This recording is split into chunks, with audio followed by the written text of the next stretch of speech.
Hey, yo, yo, yo, and away we go. Happy 2024, and happy Wednesday to you all. We are here for the AEW Dynamite Sidecast here on the MikeTheRef Twitch channel.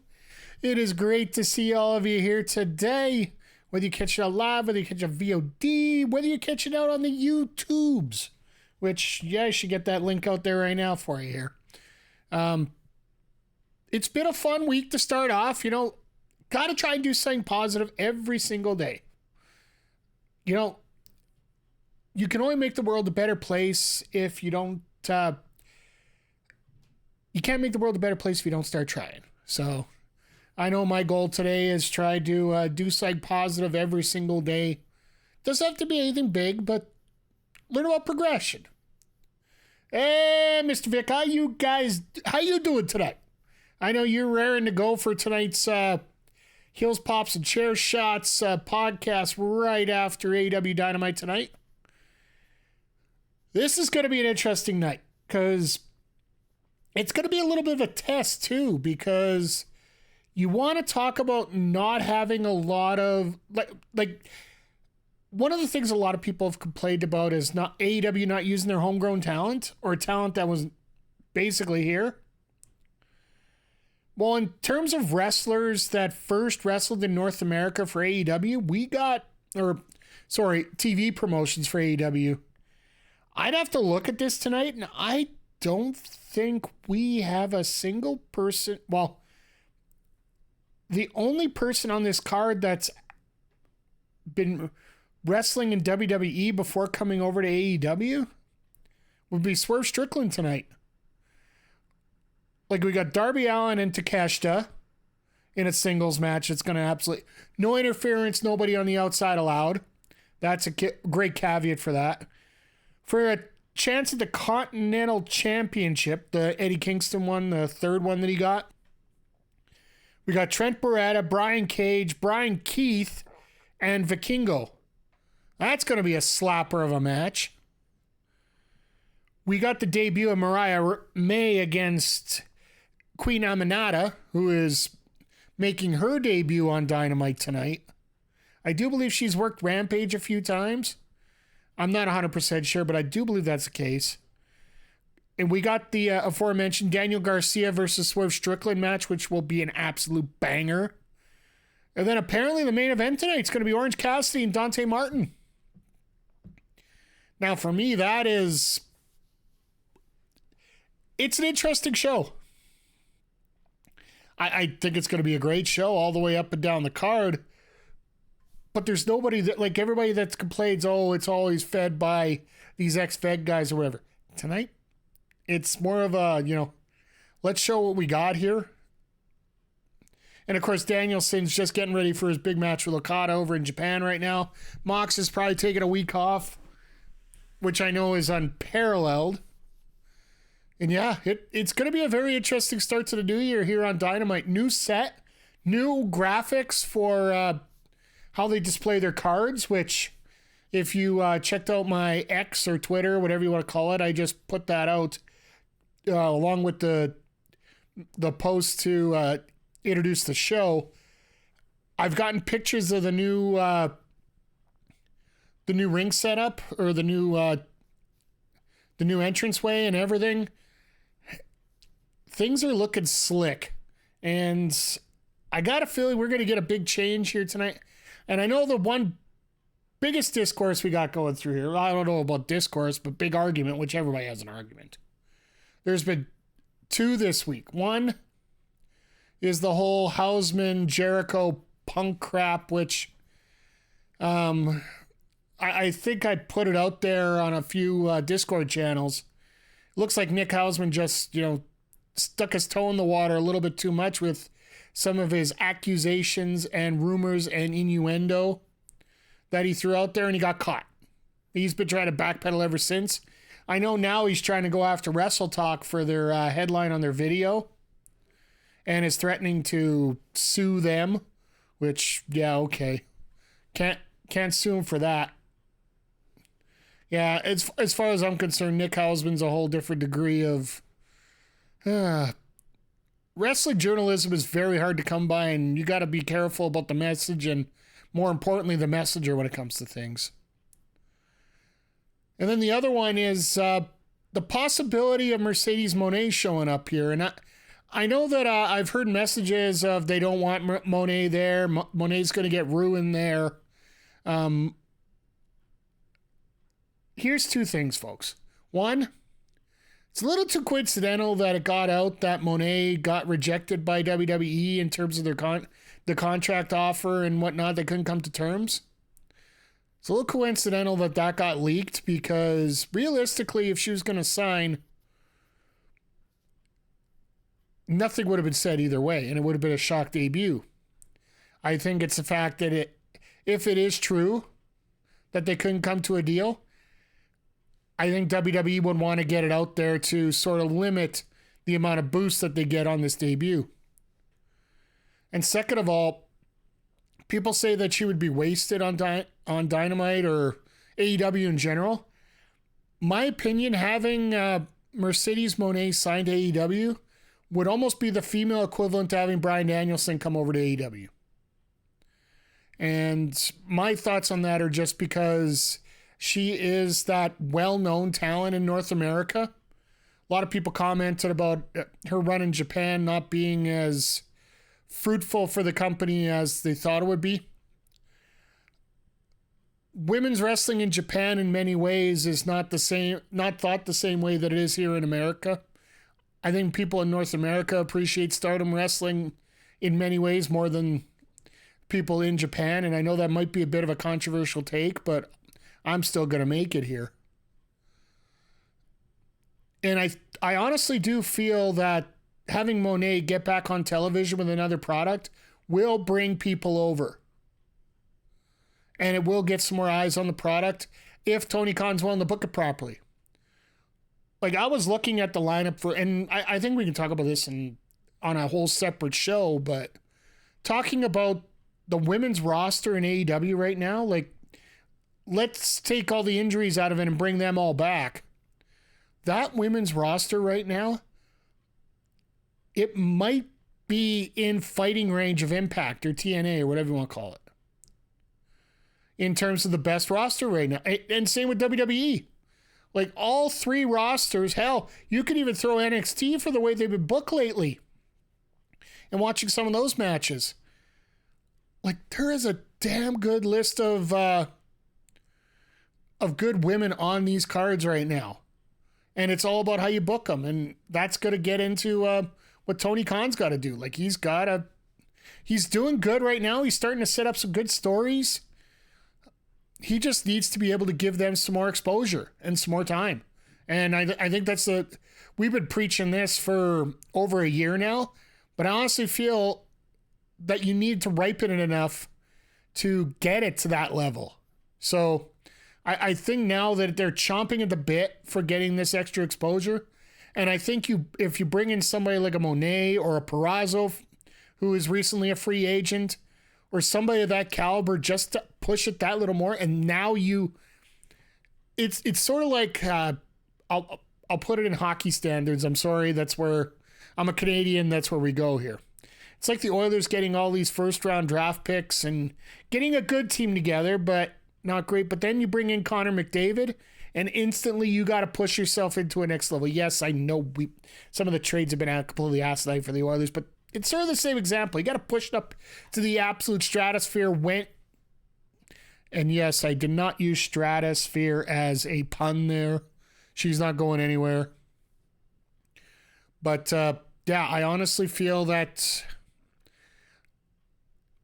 basically when Mercedes Moné signs with AEW, and that's if she signs, which I'll be happy if she does. If she doesn't, well, you know what? I hope she does well wherever she goes. Once she is signing out there, it's more of a time to just push and go if it's in AEW. And I feel that's extremely important here. As we're getting up to showtime here. And one other thing I wanted to mention here just before we get going here, and I'll make it... I'm just going to throw it out there straight out for everybody here. I appreciate. I've received a couple invites to. This is the Wrestle King live stream tonight. I don't know if there is one going to be out there. I thought Andrea Melball might be doing that. Oh.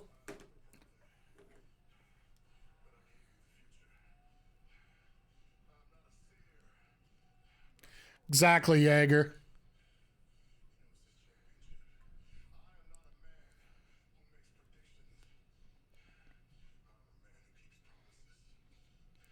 God, do I love Joe with that title. But I want to see him with that new title that came out.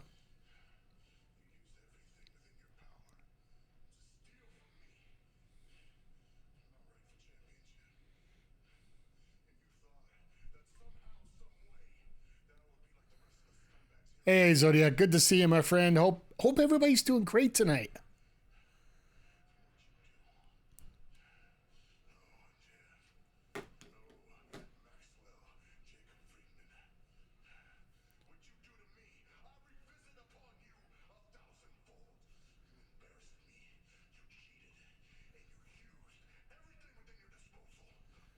Ooh.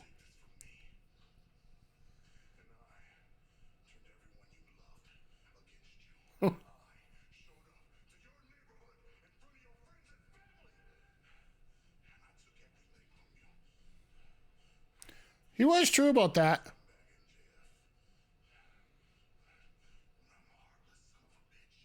He used the word bitch.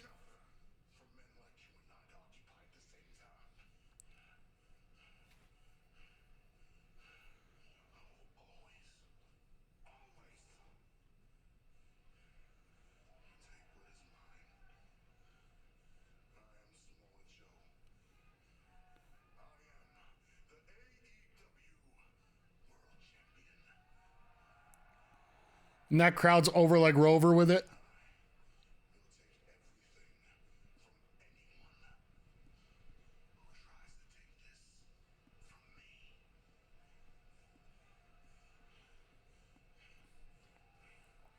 Joe as champion is going to be scary. And I wanted to say, since I haven't here, you did a great job. You know what? Thank you for letting me know about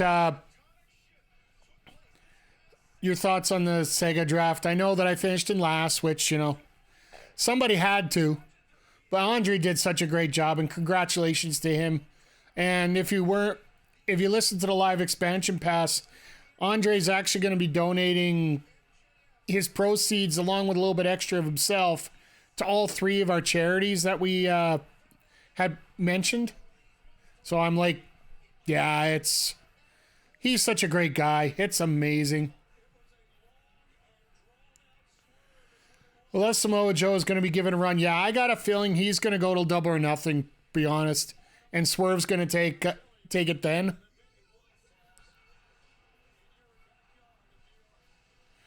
Oh, and there's a link for Jack, speaking of that. I've been losing a ton of interest in Wardlow, and making him a devil's henchman to get revenge on MJF was the best move for him. And yeah,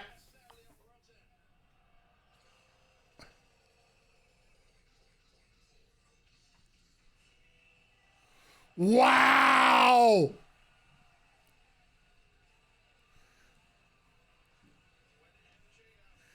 They are no longer... Adam Cole's music is done. So that's what Mikey Ruckus was talking about. Feels slightly rushed. Wish O'Reilly was... Zodiac, I'll be perfectly honest. I think that this had to happen because MJF was going on the shelf. I honestly feel they wanted to wait until Cole got better, but his healing of his ankle just hasn't been where it needed to be. Unless he literally just shoos the boot away right away.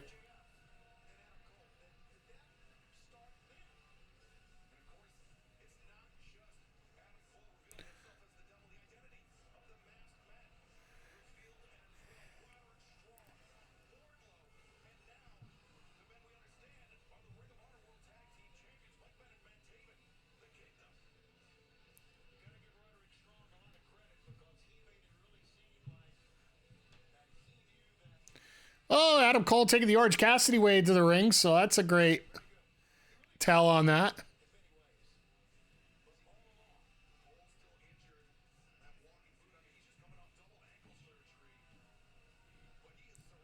Still a boom, just a darker, slower one? Yeah. It makes sense.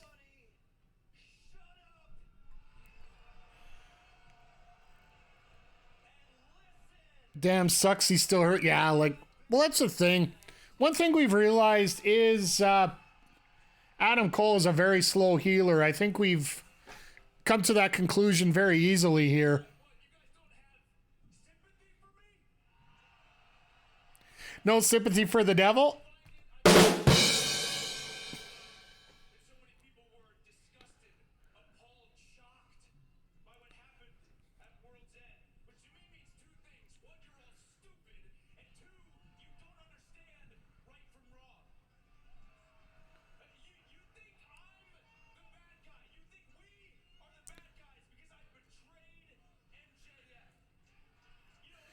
You scratch my back before I stab yours.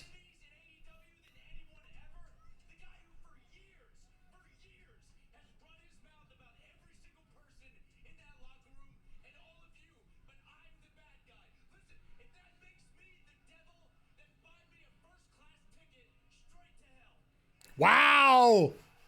Attaboy, Cole!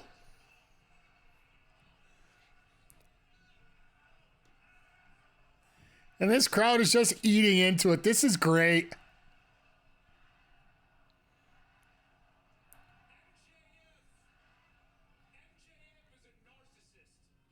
Yeah?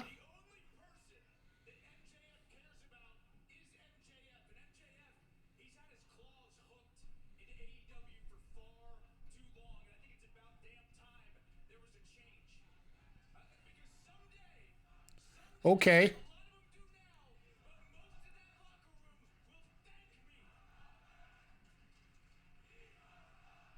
He's your scumbag?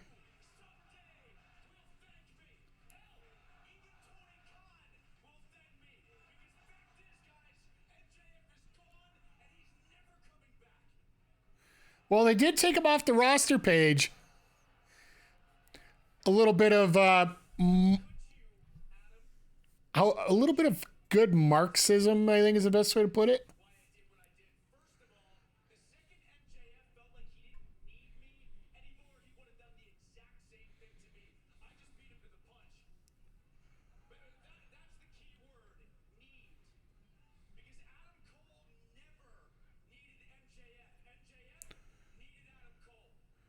The one question I would ask is if he didn't need you, why didn't you beat him in London?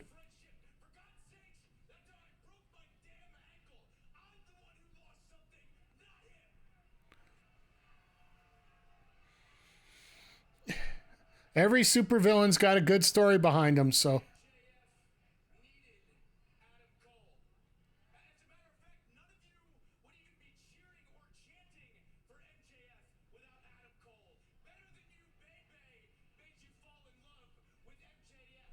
It's true.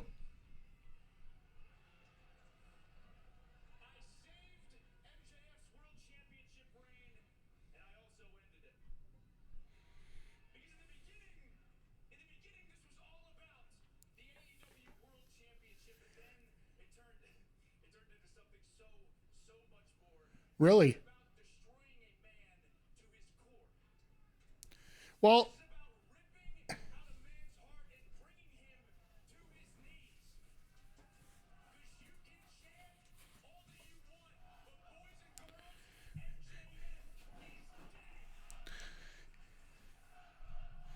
well, this is one of the best promos I've seen in years, and these fans are not eating it.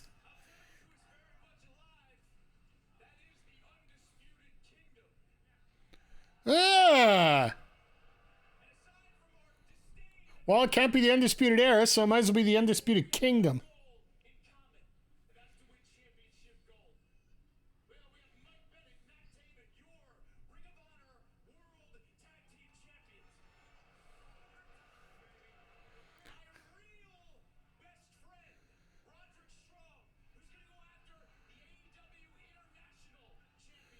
All right. Well, at least they made it clear he's going after Orange Cassidy.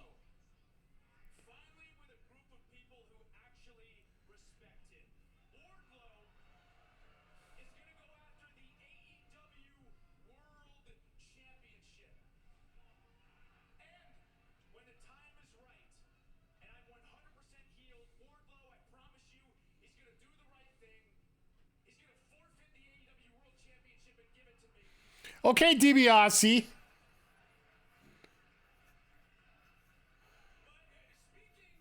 That just jumped the ship on that one. The hell was that? I think it's one of those, yeah, he's right, but he's supposed to be healed, so touche.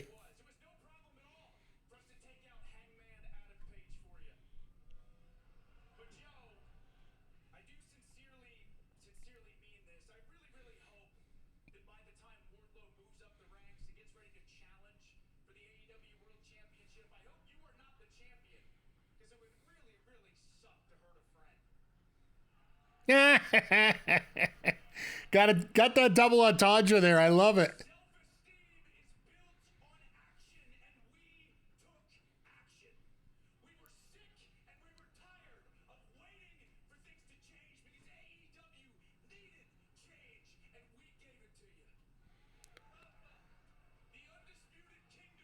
Now, the only thing that would make this better, have Brick come in and be the women's champion part of this team.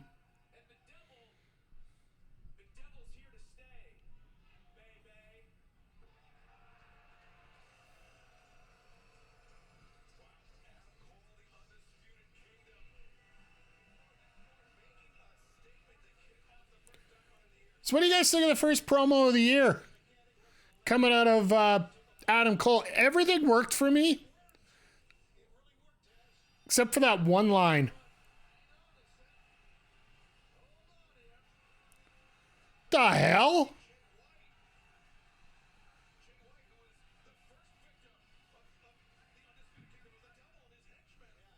Okay, well, this is taking an interesting twist.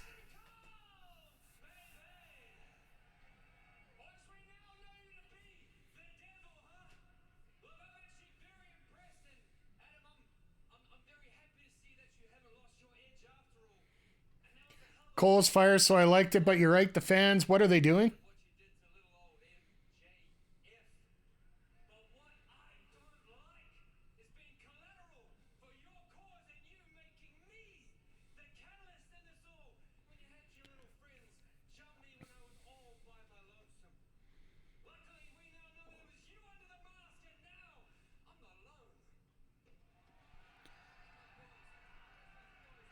Oh, the guns are back. Rock Hard's not going to be around for a while yet, though, so.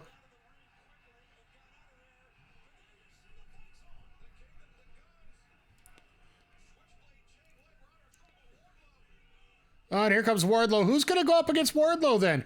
If Robinson isn't here.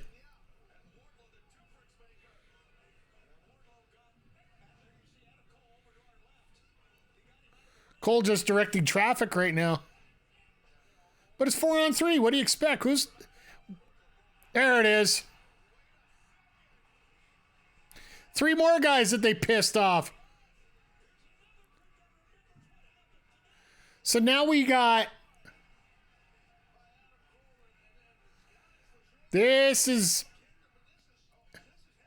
You're actually going to have the Acclaimed and the Bullet Club all together in the ring here.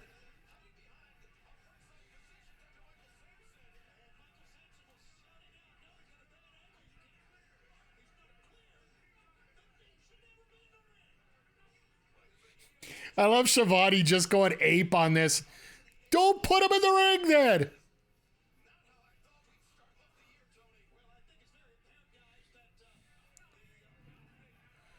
So now we got some trios on trios on trios action here.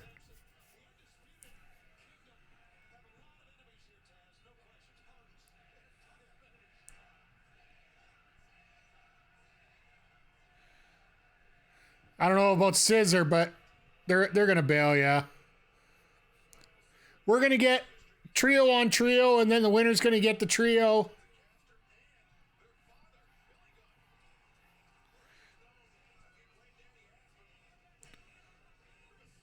But look at this opening segment. You got Adam Cole, but pretty much everybody else, like you got Billy Gunn, but everybody else is pretty much an AEW mainstay. And I think this is pretty much what we're going to see all night tonight. That's what I was talking about at the beginning of the show here.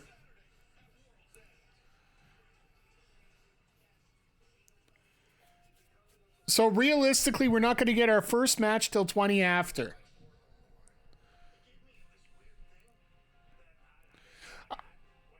We're building storylines, also using old ones, digging it. Yeah, like one thing I'm really impressed about, and I know a lot of people don't, I don't know whether people don't believe it or they don't want to believe it or how to put it, but Tony Khan isn't that stupid of a booker, really. He's run into some bad situations and hasn't known how to pivot that well. But when you've never booked a promotion before, you would think if you're going to book a promotion, you'd take a smaller one first, get some experience, then put yourself up. He was put in front of the biggest camera crew outside of WWE that was around, period, right now. Of course he's going to screw up. Oh, that's going to be a fun match. Beretta, Cage, Keith, Vikingo. They're making it worth seeing stuff.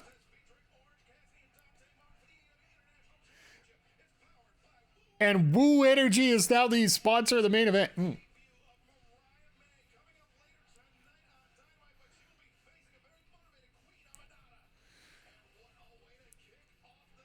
We're getting Darby and Takeshita as our first match. Let's go. Eddie beating Danielson, Claudio, and Moxley to win the Continental Triple Crown's great storytelling. Each one had a story behind itself. And that to me, one of the biggest things going into the C2, and once again, the internet scuttlebutt screws things around and tries to downplay stuff. Didn't understand the scoring system. Didn't understand that you could build stories through this stuff.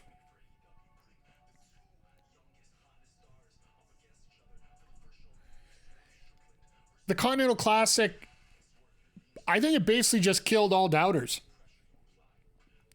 Like, if they just put everything together, like, what if I was AEW, I would literally get a DVD collection of the entire tournament put together. I know that DVDs are a thing of the past, but Shop AEW has every pay-per-view on DVD available for you to pick up. That would be, if you just got to see it as an isolated tournament, that would be a lot of fun to watch.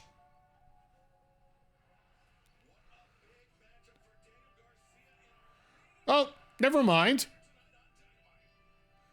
We're getting Orange and Dante right off the bat.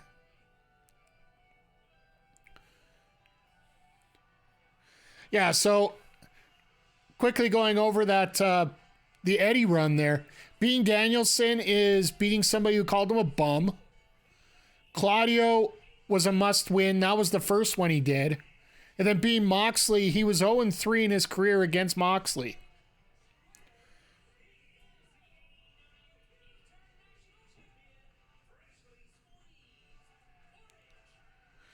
I love how Cassidy has his fingers in his ears, Daniels has his fingers in his ears, scared of the one pyro.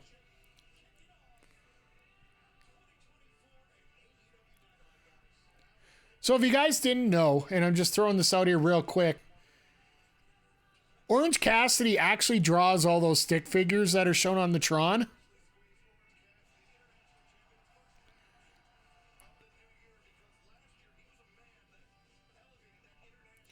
He actually, every day that he comes to the arena, they give it to him and they quickly animate it, apparently.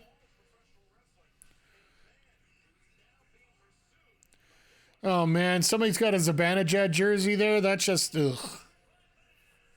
Where is it here? There it is.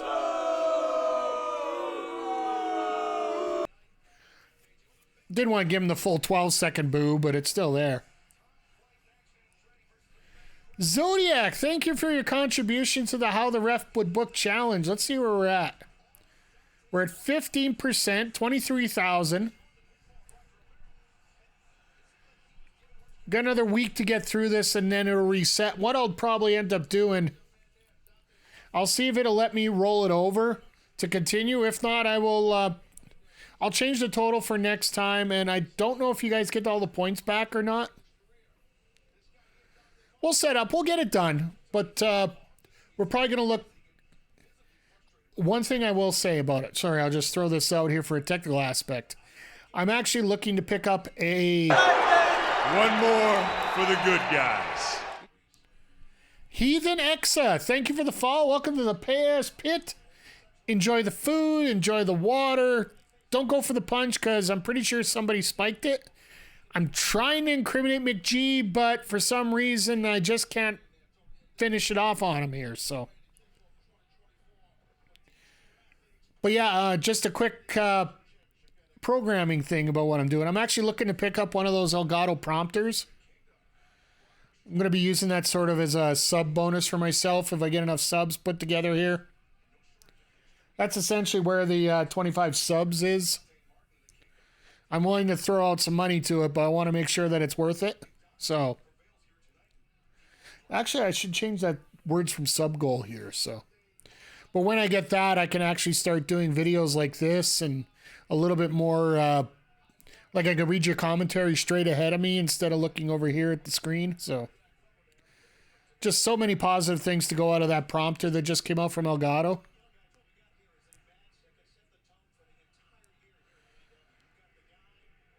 A lot of great things planning for 2024, to say the least here, but I love the fact that Orange Cassidy here, like just getting back to this match here. Orange just became champion again. He's had some time off because of the Continental Classic, so the kinetic tape's all gone. I want to see if they start building it up again and restart that story. Like, don't get me wrong, I know that it's supposed to be legit for injuries and whatnot. But it would just be great to see if they would consider doing that as part of the gimmick. Oh, Dante got the booze out of that one.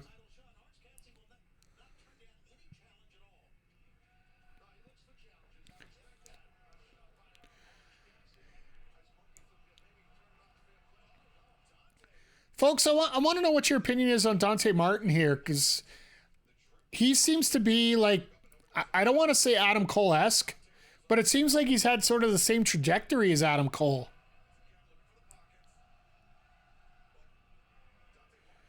And when I say that, it's like he gets 5 steps forward and then all of a sudden he hits the bricks on an injury.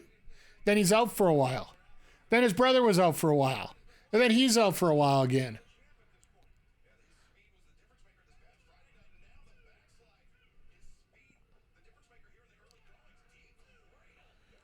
A deep cradle, even though the camera shows that his arm was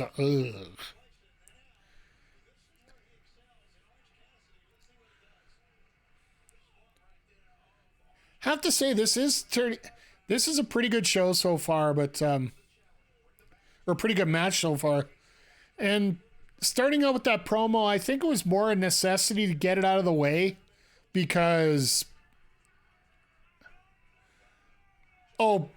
Vic, I don't think we're going to see MJF maybe till Double or Nothing at the earliest now. Like, literally, MJF was removed from the AEW roster page. That's how much kayfabe they're doing on this. Plus the fact he is legit injured. Like, that bandage that he had on Saturday, that was not for show. A torn labrum, that's... Oh my God, we got a Dusty Rhodes in the crowd. Oy.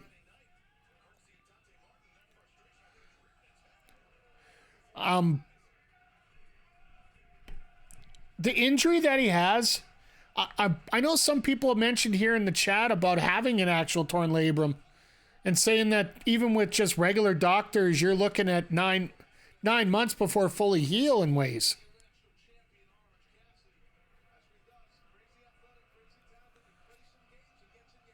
So I can see with Specialist maybe coming back in 6 months.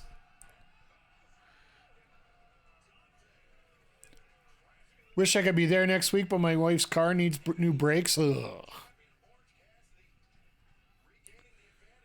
Oh, you mean at Dynamite? Yeah, you know what? Sometimes it happens. Life happens, you know. Ironically enough, I had a little bit of an incident today. It's a lot smaller and not even near to something like that with needing new brakes for a vehicle or having to pay costs for stuff. Went to go adjust my curtain today, and I actually used those pressure curtain rods where they just push in the frame and then just push out a little further. Well, I went to go tighten mine up today because it got a little bit loose and it literally cracked apart. So, woe is me. I got to go get a new curtain rod.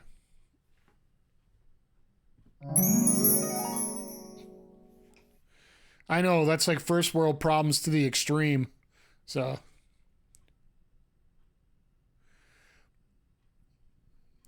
but I really wonder if with nothing really standing out tonight in terms of what's going to be coming on here, like we're going to get the Christian coming out to talk about how he got his title back thanks to Luchasaurus, and eventually we're going to get to that match.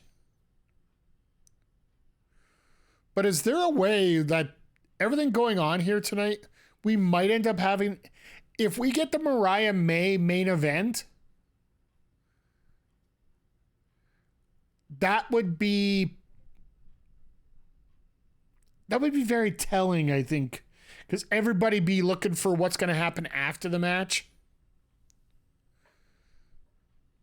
Personally, in a way, I'd almost wish that the only way I'd want Mariah May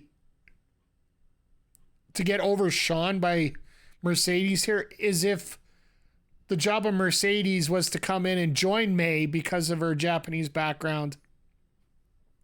Oh, they said Swerve and Garcia. Yeah, okay, that makes a little bit more sense. I don't like how they put it on the graphic, though, then, because if they're going to put Cassidy and Martin on the top of the graphic, that should be the main event, personally, but it would make sense to have Garcia and Swerve as the main.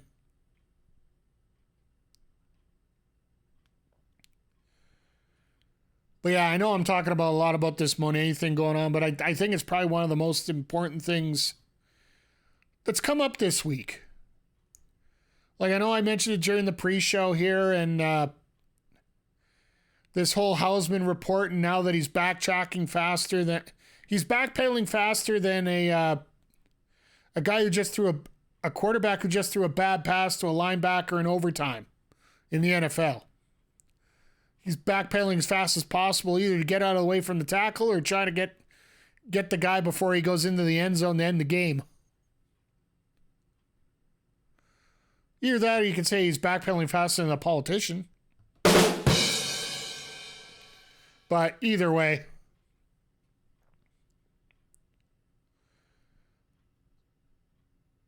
I will say this. I'm very limited in my journalism that I watch these days because of stuff like that. And you always got to keep track of the source.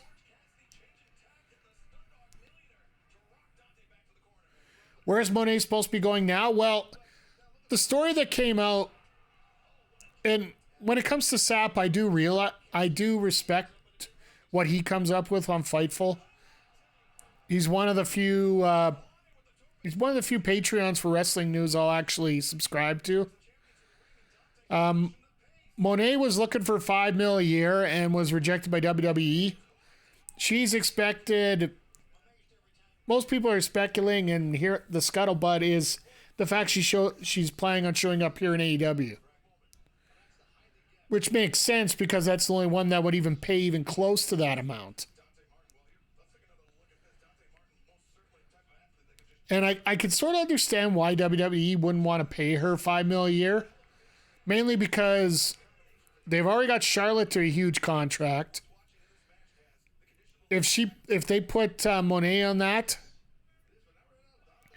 Becky Lynch is up in just over approximately 6 months. Becky's up, so she's going to need that kind of money. There's a lot of money going into that women's division. While I feel it's worth it, do they? That's the question. I love how Dante's getting into this here. Ha! Orange is like, no, I know how to do this.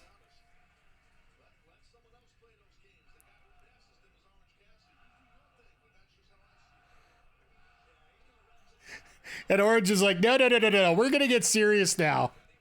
I love this. It's a little more of a aggressive side out of Cassidy. I like it. It's ever since he's had to take on Mox. That second time to get the championship back.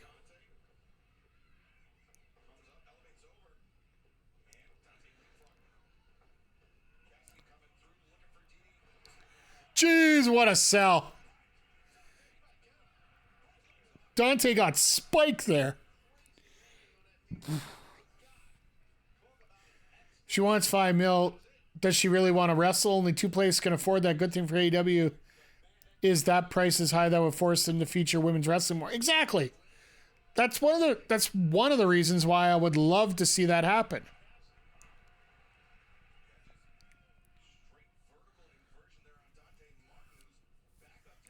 But here's the thing. She has enough connections that if she doesn't want to wrestle, she doesn't have to. Hey, cousin, can you get me a movie role? And for anybody that doesn't know, her cousin is Snoop Dogg, so. Somebody walking across the screen with a WWE's fake sign.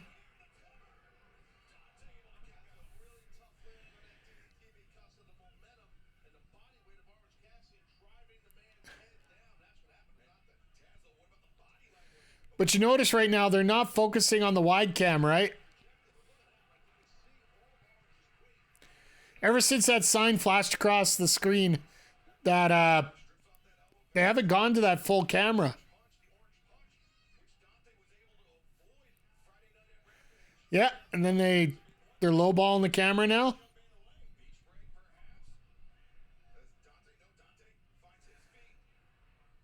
And as soon as he puts the sign up, they change the camera again. It's these little things that you notice as you're going along, right? And there's two ushers. You just notice these things like little... Oh, there's a security guy.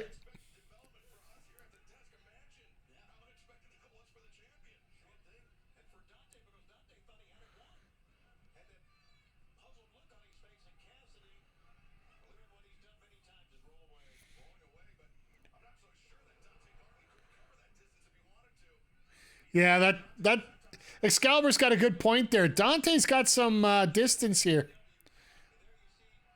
He keeps moving.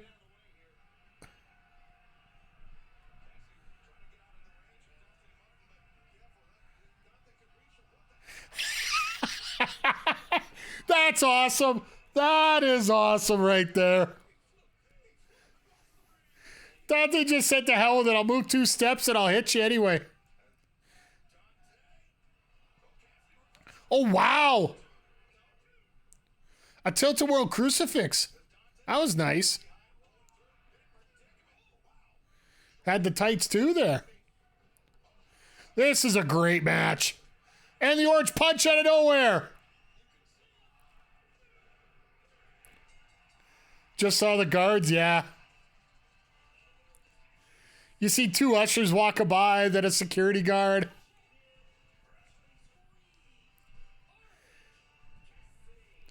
I don't think Tony Khan wants anything to do with AEW up on their screen.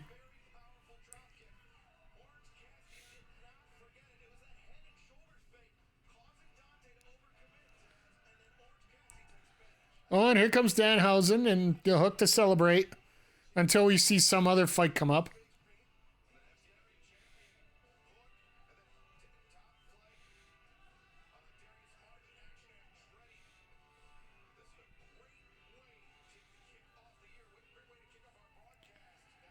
That tilt-a-whirl crucifix was pretty... Yeah, these two work really smooth with each other.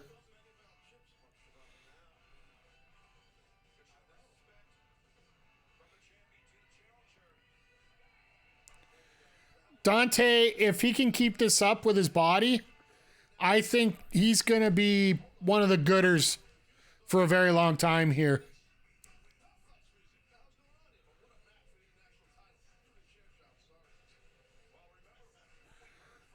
So he just decided to throw Top Flight's music out there for the hell of it?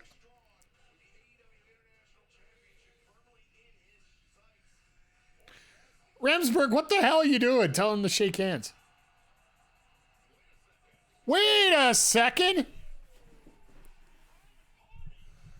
Hello? Mark Quinn's been injured for almost a year.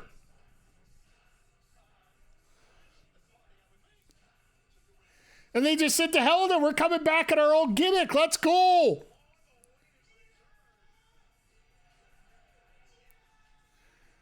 Screw this being part of a bigger group. We're on our own here.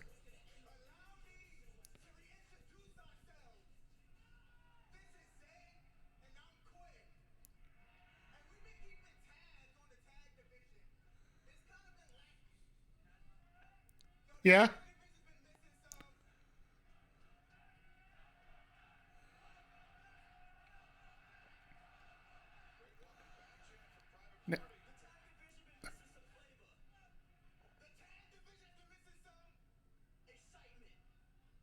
Okay.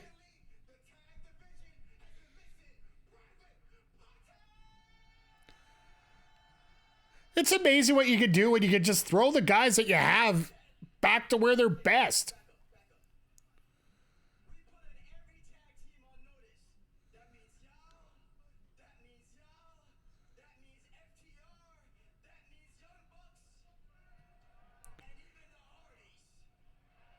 Wow.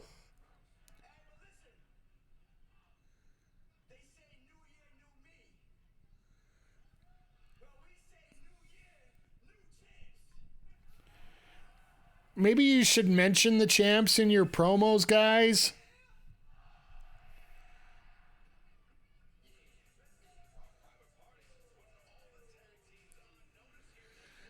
So the audio guy screwed up. When they played the Top Flight music, they accidentally played... They were supposed to play Private Party's music right there, I do believe. Ooh.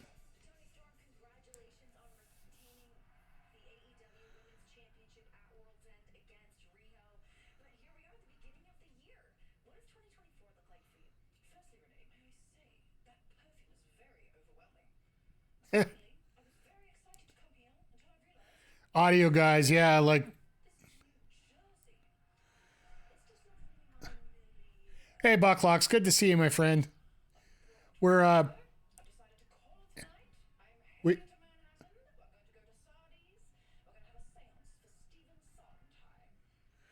seance for Sodenheim, okay. Oh, so they're going to do the women's match early tonight.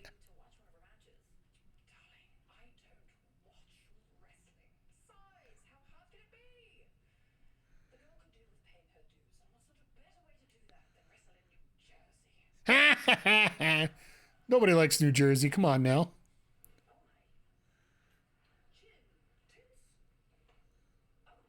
And the shoe goes flying. Hey, Andre, good to see you too tonight. I think she was meant to kick that back at Renee, but yeah, audio guys, like the biggest problem AEW's had since its creation is the audio production and the production team in behind. And I think that might have been a botch, because why would you need to shake your hands twice like that? And then as soon as the second handshake happens, you pass it out there. But yeah, Andre, I just want to say congratulations on your absolute thrashing in the Genesis draft.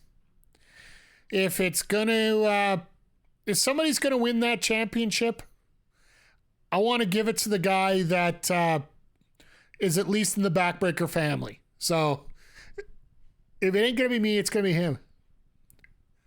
Did Andre win? Oh, it was announced on the live version of the expansion pass. So yeah, it was not pretty. I believe it ended up being 46% is the final. I believe the voting's still up there. So it'll come out on expansion pass. Andre's doing something special for it though. And I just want to give a special thank you to him. The winnings for winning the draft, that Adam was going to donate to a charity of his choice. Andres decided that he's going to donate to each of the charities that are involved. So he's actually going to be throwing in some money to jack.org as well. So as well as the other three, one was a zebra for Chris. I can't remember exactly what Adam's was. But yeah, Andre's been a class act from day one and always will be. So he's the reason why I do a lot of the things I do wrestling-wise right now. The reason I keep the ALS, that's either Andre or Adam. One or the other has that as their charity. So straight up, Andre's one of the reasons why I stick around in wrestling right now. He does such hard work towards it, and he makes me want to still do stuff. So that's why he's just an amazing guy. And you know what? I know he's probably eventually going to start streaming here. So I'm actually going to throw it out here for you guys. Do yourself a favor. Give him a follow. I know he's been talking about streaming on his own in the future here. So it's always good to give him a few extra followers before that happens. So, but yeah, are we getting Mariah May right now? Oh, wait, what?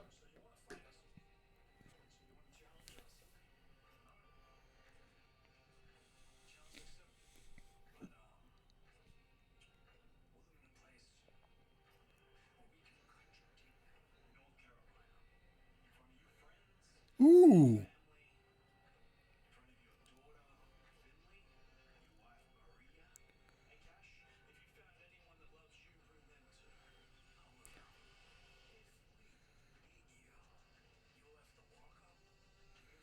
So we're getting House of Black at FTR in North Carolina on Saturday. Let's just say that is pretty damn good, if you ask me. That's going to be a pretty good show, as you would hear in the old school terms.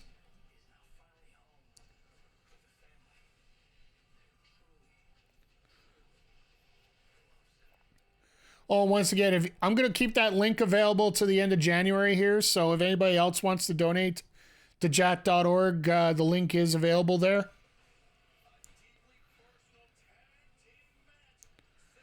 Oh, that's going to be a fun one, I'd say. AEW doing the WWE home spoiler treatment now?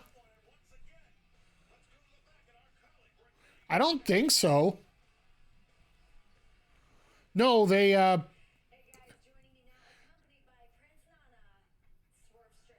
pretty much constantly you're getting the hometown people actually winning at home. So, oh no.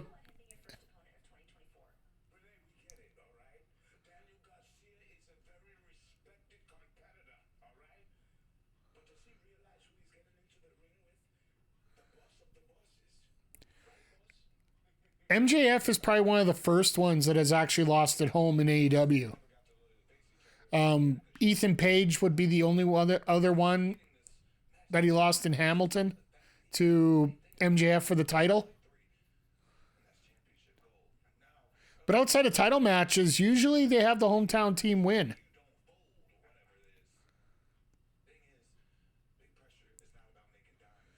One thing I will say, it's not as obvious.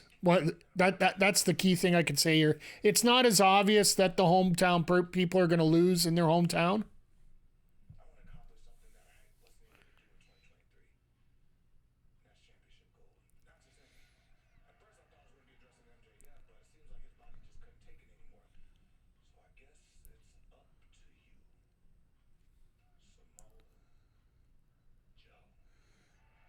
You tell me you're not excited to see Swerve versus Joe?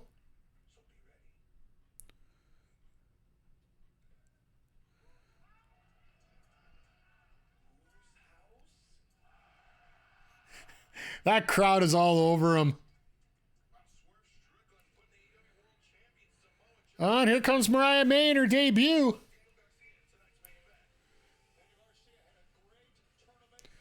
I will admit, I don't know a lot about Mariah. I know Andre would know a lot more than me.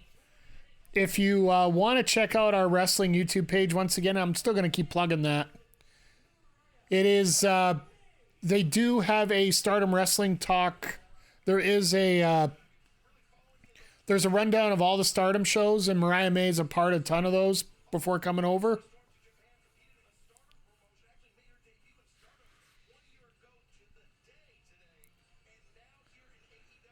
And of course, once again, we get an All Ray in the ring. That's not good.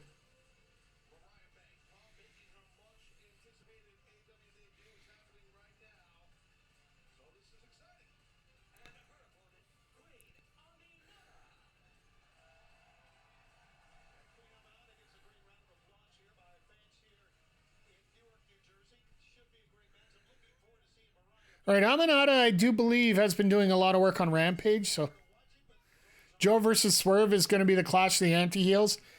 I'm calling it right now, and you guys can book it. We're going to get Swerve versus Joe for the main event, Double or Nothing. That's what I feel. I say anti-hero. Either way. Whoa! Nice little slap.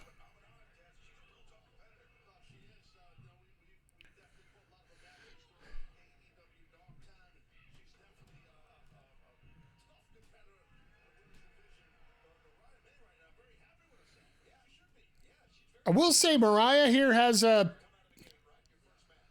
She looks like she's got a pretty strong base in what she's doing out here. Like, everything looks crisp and solid. Wow! I wasn't kidding. That head scissors actually worked really well. And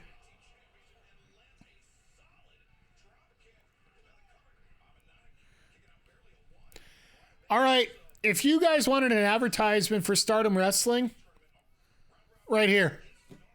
Just simply right here.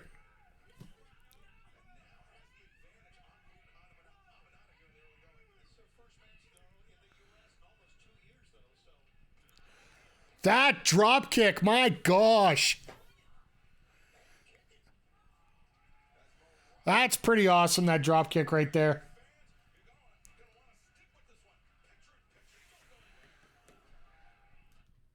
At least TSN's got their picture-in-picture working properly tonight, so. But no, like, there just seems to be this level of calmness, smoothness, and just polish on Mariah right now. Like, I know it's her first match, and we got a lot of stuff to go with here, but there's a lot to be impressed about here. I know Andre and Melball, they've been screaming the praises of Mariah May, and selfishly hope that they were in Stardom, but this is promising, seeing somebody like Mariah here. Like, it almost feels like, I think we heard she's been around for 1 year to the day is when she debuted in Stardom. Have you seen somebody come in that naturally gifted at this point? Like, only 1 year in, like, we're like, the best comparable you can give is like Anna Jay right now. And she's like, I'm sorry, Mariah May right now, just, I hate to compare, but Mariah May compared to what Anna Jay looked like when she was starting out, this is a whole lot different. And a whole lot more polished. What's the word on Hater? We might not be seeing her till around Double or Nothing as well. Shoulders are not easy to come back from either. Like,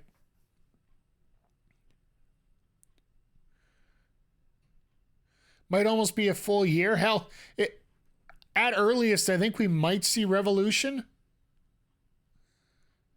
I can't see her not being set up to get back for Wembley. I think that's the ultimate goal for her right now. It's the one thing that we can deal with when it comes to wrestling right now is the fact that you can have somebody on there that Tony Khan's going to pay him regardless. Sorry, I'm just...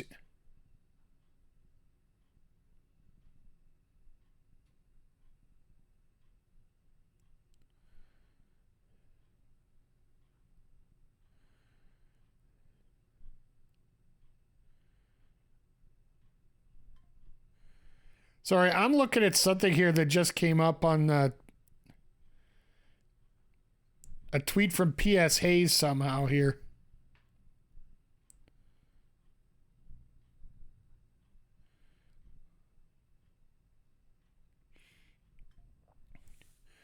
Just talking about something that just came up tonight, so forgive me for being a little off here for a second.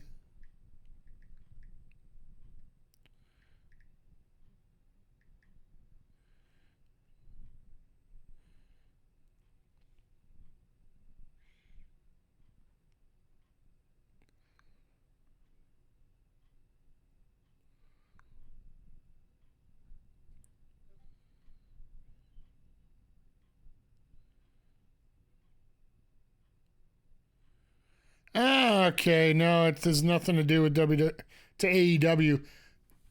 To have people put out stuff about AEW or to put out stuff about copyright and all that as undisputed debuts. Kazarni set up some special art about the Freebirds, and P.S. Hayes has got his panties in a bunch if you need to know what's going on.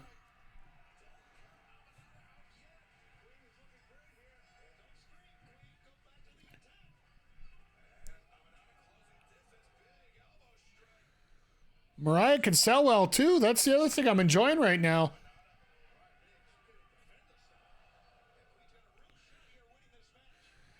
Like, that's when you can tell that somebody is a true star, right? Like, not only can they attack, but they can sell really well. Oh, Aminata was going to go for a bulldog, and... Wow! If they would have had the right camera angle to show the full thing, it just looked impressive regardless, but...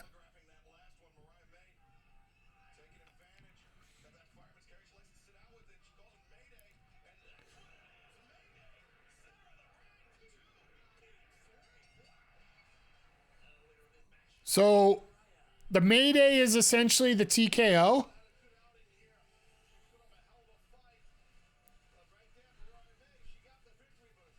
Yeah, absolutely. A great showcase for both wrestlers there.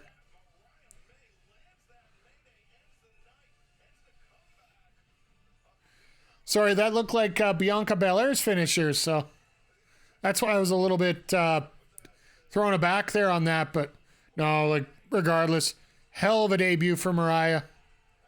And definitely looks solid. Looks like a solid wrestler with a solid base. Let's face it, being a blonde and built the way she is also going to help. It's just, let's not hide facts here.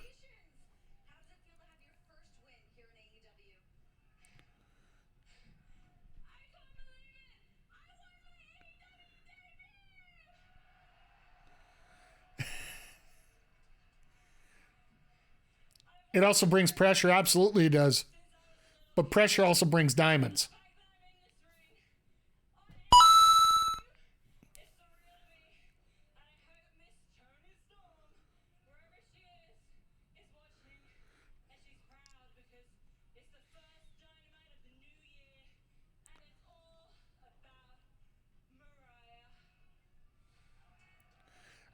I wonder if Renee's going to tell her.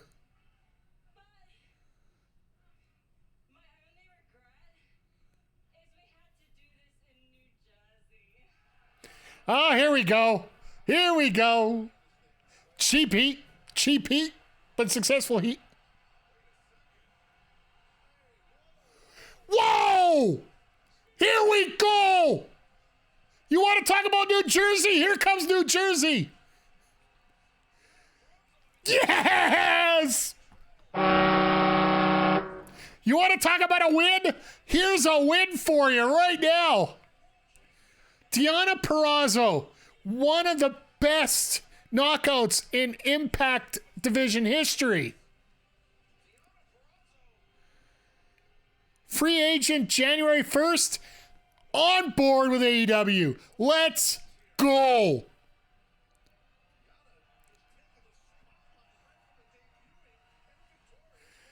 Oh, yes. Oh, I'm so happy for this.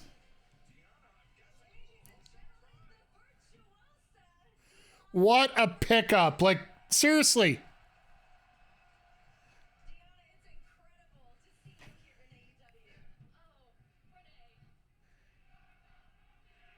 I was listening to Gabby Laspiza on her podcast, her interview with Deonna, and she really wants to get a match in with Britt on TV.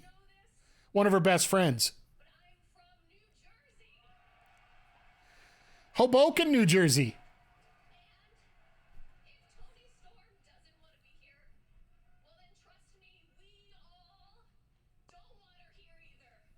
There we go.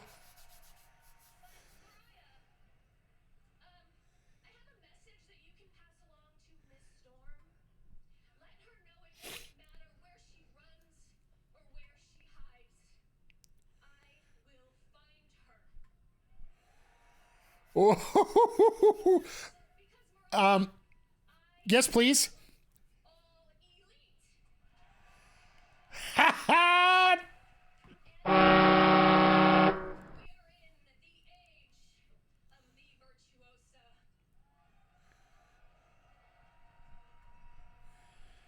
Oh, here we go. You want to talk about some top pickups? Let's go.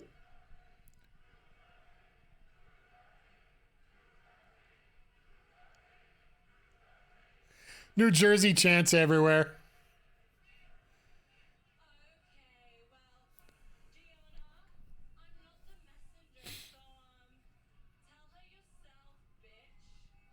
Wow! Mariah May, Deonna Purrazzo. Let's go. Look at that boot.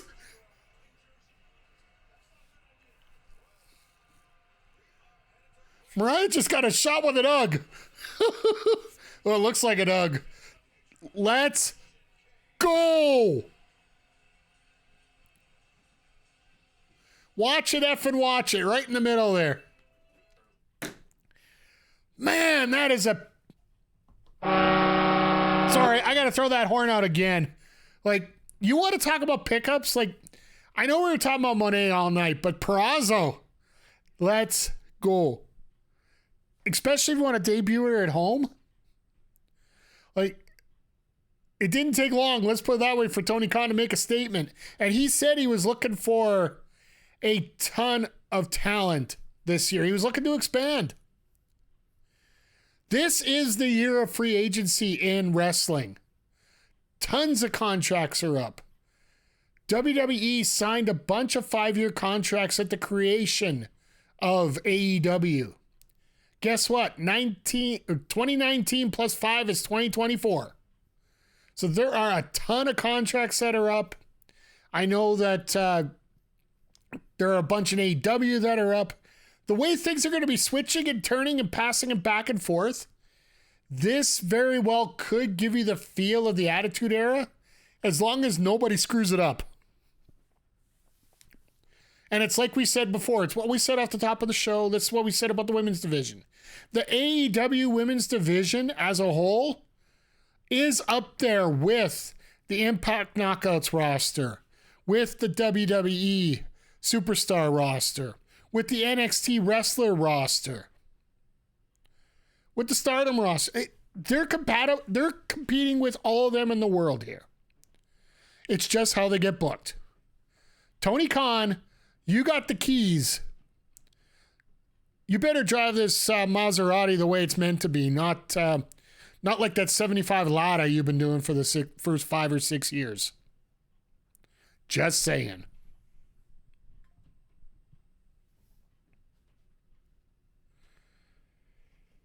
Ugh. It's pretty amazing right now that, man, that felt good right there. Sorry, I just had to make sure I hit my clip button because I definitely think that's going to be one that goes out there. But what do you guys think? What did you think about that right there? To me, that is one of the most amazing points that you can get right now. And it brings back home the point that there are free agents coming in. And simply put, Tony Khan is not going to be very quiet. And I hope he's not. I hope that he finds a way to develop more wrestling for the women, more wrestling for the tag teams. It might mean shorter matches for some people, but it also means that you're going to have your wrestlers be very tight on their times, not like a certain somebody on Monday who went 21 minutes over his time. Not that we know what we smell we're cooking here. But Christian's definitely cooking something good here. I'm almost thinking at Revolution you're going to get a TLC match out of this. Like, it would have to be between Christian and Copeland. Because there's sure as hell no way that they're going to let this end this way. They can't.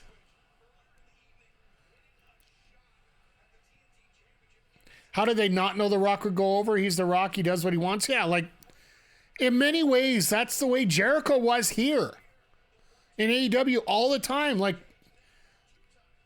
I'm not getting into those accusations because that's a whole different ball of wax we could deal with on another day. But when it comes to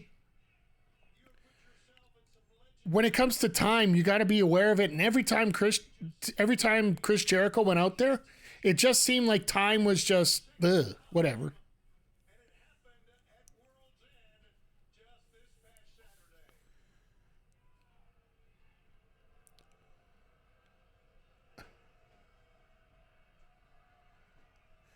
Tony's like, don't dislocate my elbow, please. MGF must learn promos from him then. Or either way.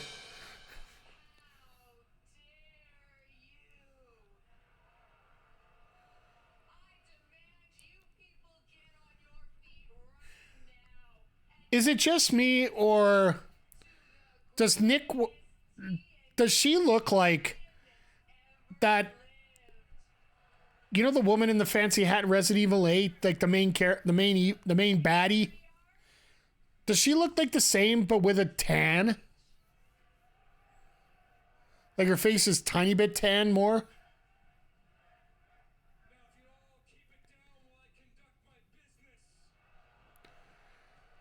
The good old-fashioned cheap heat. Goth Dommy Mommy? Yeah, that's the one.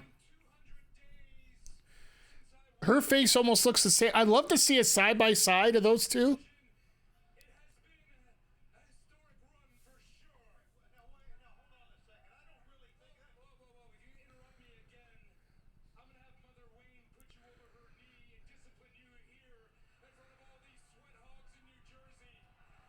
New Jersey sweat hogs.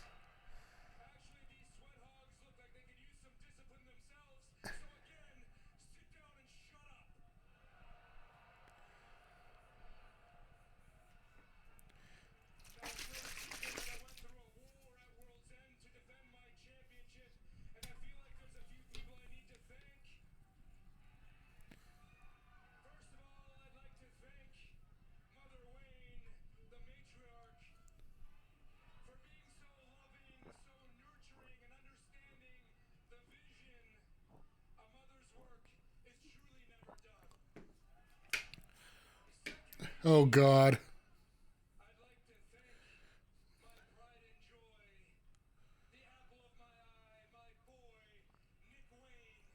For eating a flaming table.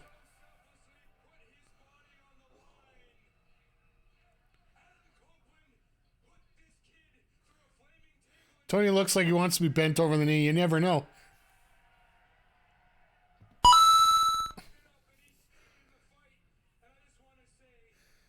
Might be some interesting action there. Who knows?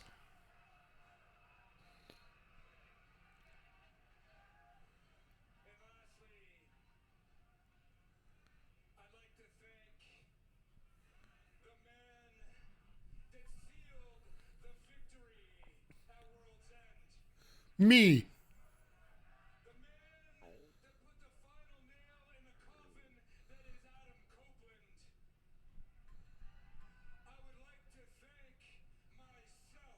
Wow. Kill switch is, yeah.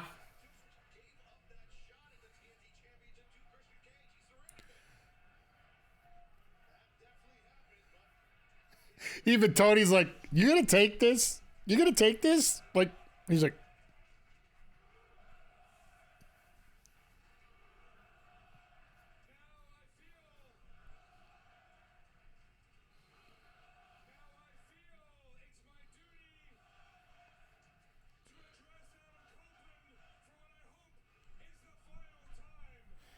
oh, God.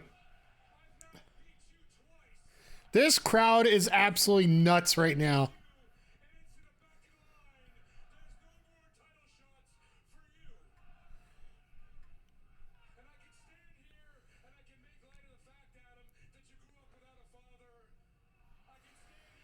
Oh, God.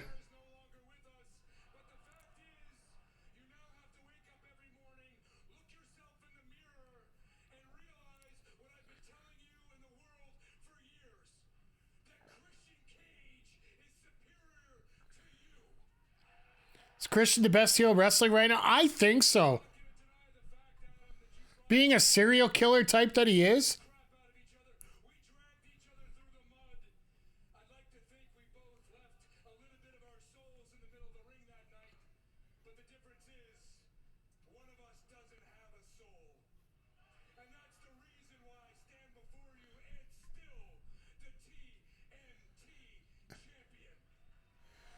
He's got to grab the mic.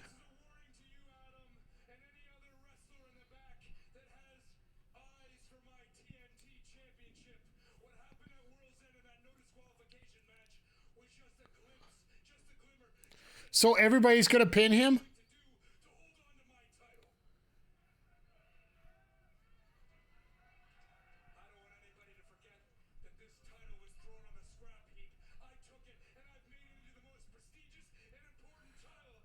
Jack Perry. That actually could work.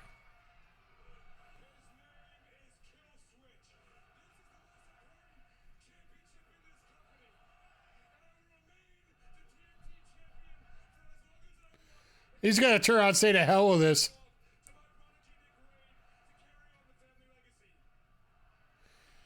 This is running a little long.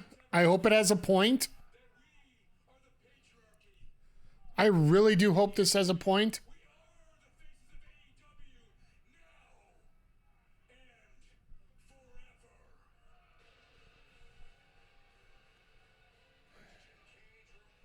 And Tony's like, can I just get the hell out of here already?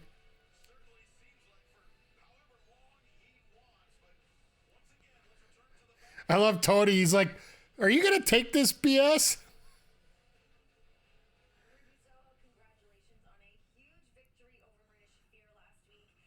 Harley Cameron in an interesting outfit.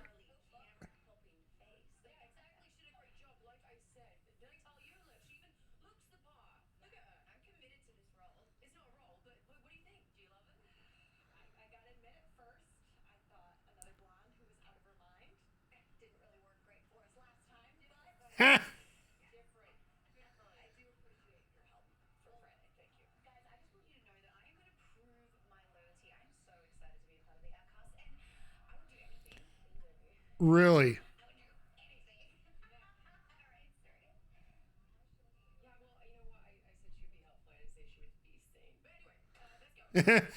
Said she'd be helpful, didn't think she'd be sane.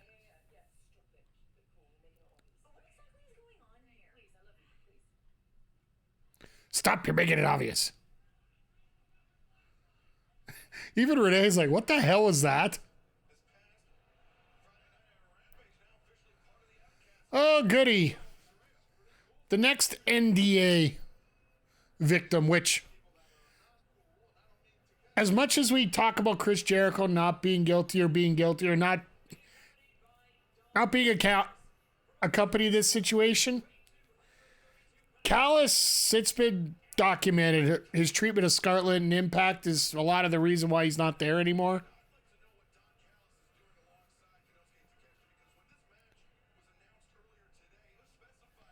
Ever since Tony Storm went into Timeless Gimmick, the other Outcasts, it felt like the NWOB team. In many ways, ever since Double or Nothing, or not Double or Nothing, since All In, yeah, that would be roughly around then, yeah.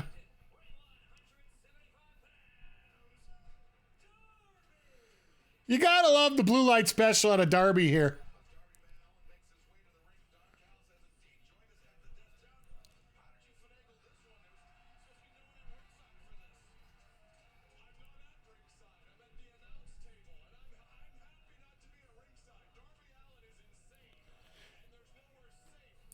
Yeah, to me, I think this is more of a Rampage feud with Ruby Soho right now. And the fact that they got Angelo Parker involved and they're trying to get this over, and Angelo's... It seems like 2.0 is at a bit of a crossroads right now because Garcia is starting to move to a different level too. Wow. I think Darby was trying to flip over and Takeshita said nope.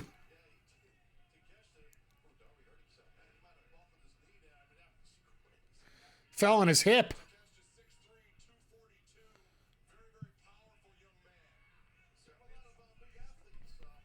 Like, Darby's going to be a star forever, but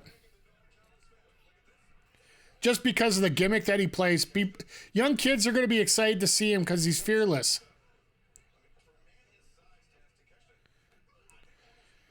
But Takeshita, like, seriously, what Takeshita remind me of before, and I...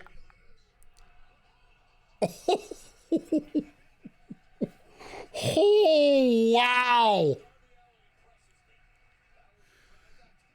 Takeshita just tried the wheelbarrow, and Darby said, that's okay. I'm going to hit the counter button right before I land.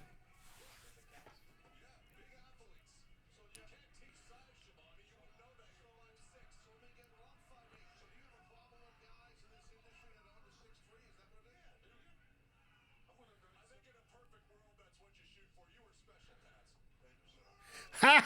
I love how Callis manages to bail himself out of getting choked out by Taz. Just because he said anybody under 6'3" is not worth it.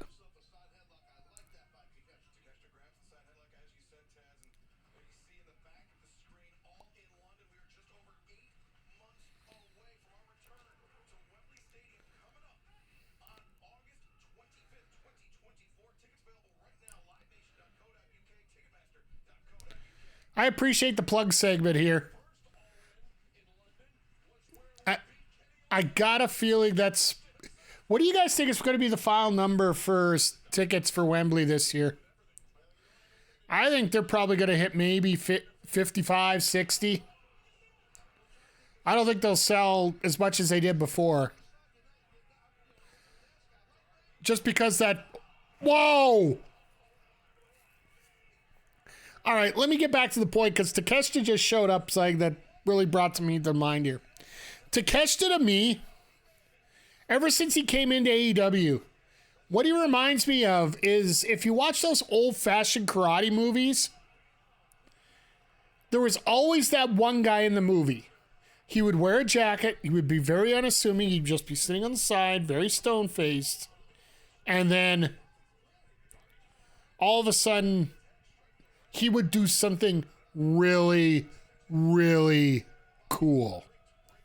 And that's what Takeshita reminds me of, is that guy that would just do something that'll just absolutely blow your mind. And he's already tried to do that twice here tonight. They'll sell out if they nab McIntyre. Yeah, if Drew Galloway ends up being there. That was his indie name, by the way, if you're not familiar. Jeez!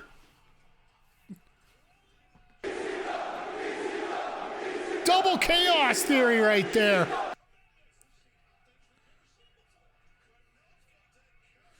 Jeez. Of course it's going to be a Darby because Darby dies 3 times per match. Oh, man. And the extra angle that you get off that, so he basically when he goes through the air, he gets that extra little height because he's got to go down towards the bottom of the floor there. Man, that was hot. That was a hot move. I don't know. Is that what the kids say these days?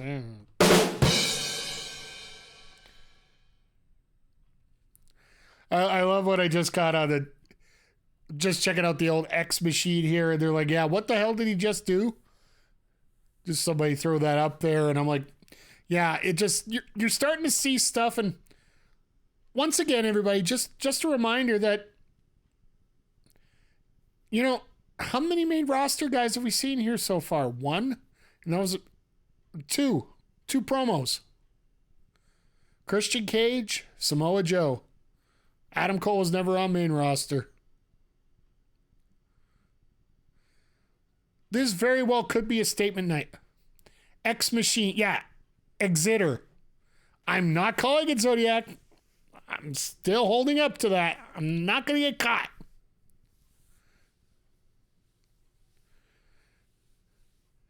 I dare not use that term ever. Exeter.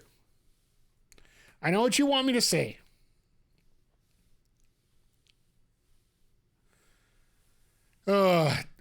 Folks, I gotta say this. Like, I take a quick break from the match here as Darby's selling like he's dead. We zit on Zitter. I have to say this. This is gonna be an absolutely fun year. I just got that feeling. Like, we're getting higher numbers here already ever since, you know, ever since Christmas, things have been starting to pick up. And now, yeah, like, I got a feeling not only wrestling's going to be great, but everything that we do here is going to be a lot of fun. I got to ask you, chat, here's a question for you, and I'll bring this up in regards to next week. The new DLC drops for AEW, the complete second season with Tony Storm and the new feature. Do you guys want to see that on stream next week?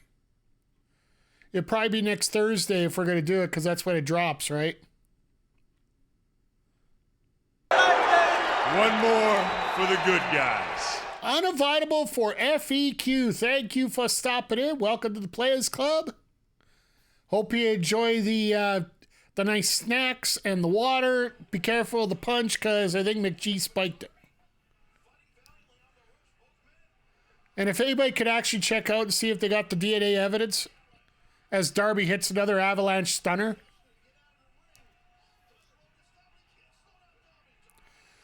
Go!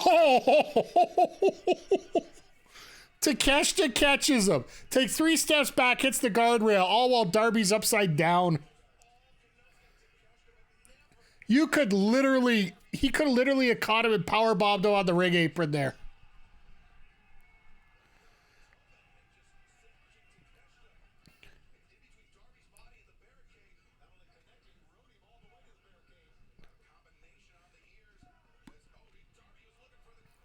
Oh no!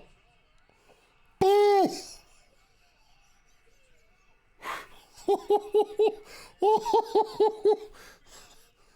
Everybody's looking at each other like, the hell was that? I think we're getting that throughout this entire match here. It's like literally, what the hell is going on here?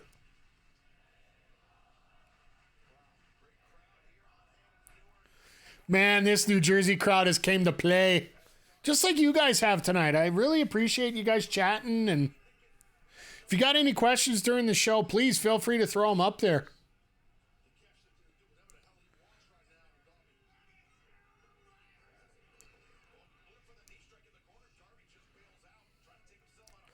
So Darby's going to be going to head up to Mount Everest here. I don't know exactly when that's supposed to happen. I think it's supposed to happen early spring here.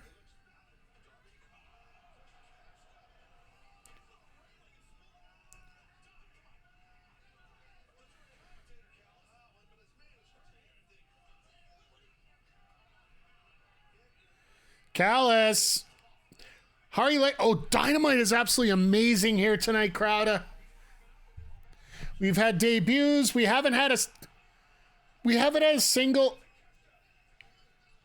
I think the only two people we've had on the who were part of WWE on tonight were Samoa Joe and Christian Cage, and they were all promos. Sasha Banks' debut? No, Deonna Purrazzo was our debut tonight. Right after the Mariah May match, she started dissing New Jersey, and Deonna Purrazzo comes out and says New Jersey's awesome, and it's the era of the Virtuosa, because the Virtuosa is all elite.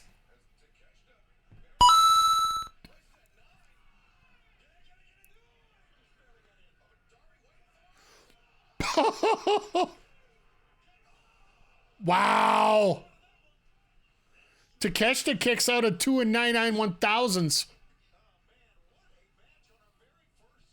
That makes sense in hindsight with all the jobs she's doing in Impact the last few months. Yeah, like she had nothing left to do in Impact.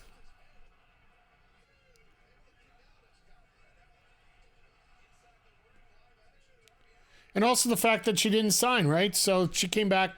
Oh, knees to the back. This is where Takeshita wins here.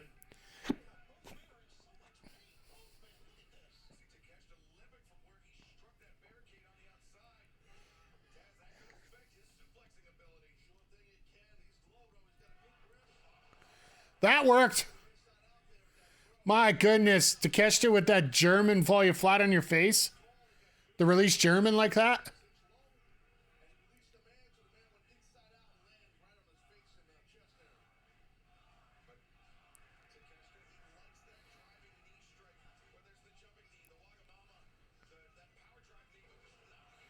And another one. Is he going to completely knock Darby out?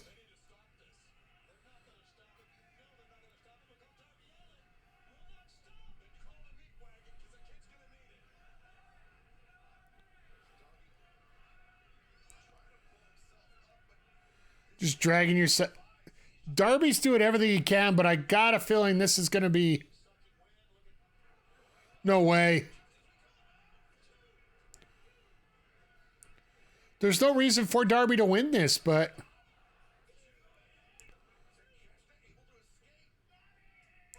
Jesus! That liner was something.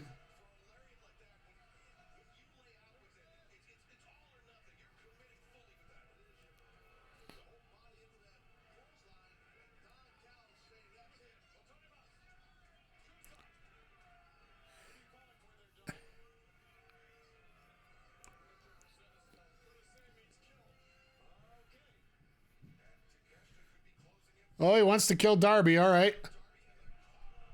The Yakuza kick. Or as we call it, the hell of a kick. Is he seriously? No. Darby's gonna die. Darby's gonna die. Avalanche German, and that's not a finish?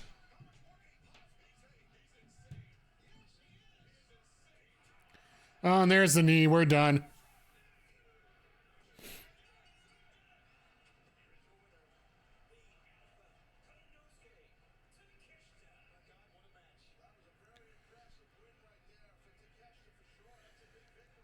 Takeshita, like, I love these kind of matches where you really don't know what you're getting here, and then all of a sudden, bam.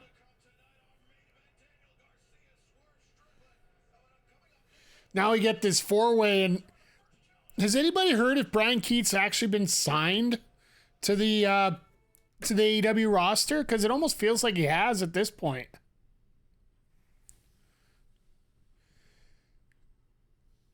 Like, I'd love the idea of having Bryan Keith signed to just... That Avalanche German was a thing of beauty. Absolutely. That whole match was a thing of beauty.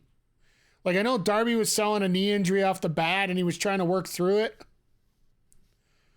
But honestly, there were so many great spots in that match there. Like that Chaos Theory suplex from the outside there where Darby ended up flying about 40 feet, 50 feet, 2 kilometers. It's wrestling, so we over-exaggerate everything.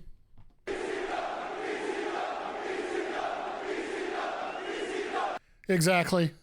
Yeah, it's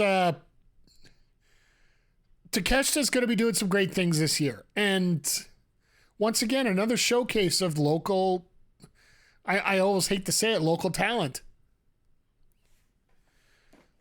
This to me has been sort of a, one thing about AEW, and I was just thinking about this just now while we're going through this. Hasn't it been every time there's been a different AEW champion, the vibe of the promotion has changed just a little bit overall? Like, not necessarily with a champion, because the champion always changes a whole bunch of things here. So, hey, McG, thank you for your contribution once again. Good to see you tonight. It has been an absolutely fantastic night of Dynamite action here. I was just talking about how the vibe of the show has really changed. And it almost feels like every time there's a new AEW champion, the vibe of the show changes overall. Like tonight, I know I've been harping on it, but it's still a very important point to make for a lot of people that have been naysaying AEW for using too much WWE talent. The only two people that we've had that have been on a WWE show on a semi-permanent basis were 2 promos, one from Samoa Joe and one from Christian Cage. Other than that, everybody on this card has either been in NXT or else come through the AEW system, which is the independent system. Like the Deonna Purrazzo debut tonight. Of course, you're going to do it in New Jersey, which is absolutely amazing. And yeah, I can't wait to see what's to come. As much as we were talking about Monet, it was actually a really good call to have Purrazzo be the debut. Maybe TK is going back to his OGs. That's the thing, Mitchie. In terms of OGs, there aren't a lot of OGs on this card tonight. You got Darby there. You had Private Party come back.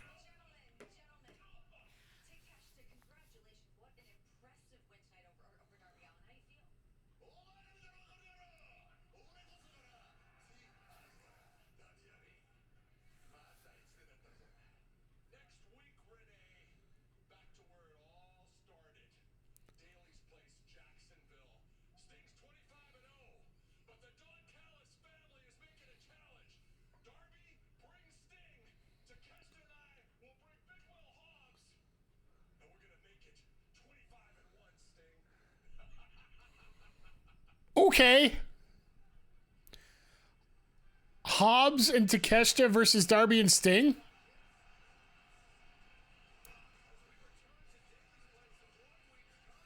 Bryan Keith doesn't even get an entrance. You son of a gun.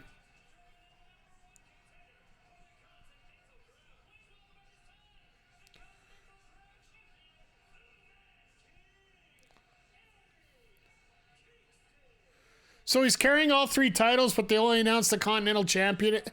I like that in a way. Let the commentators get over the other 2 championships.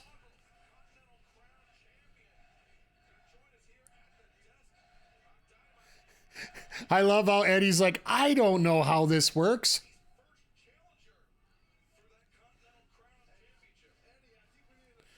What do you guys think about that Continental Crown Championship, though?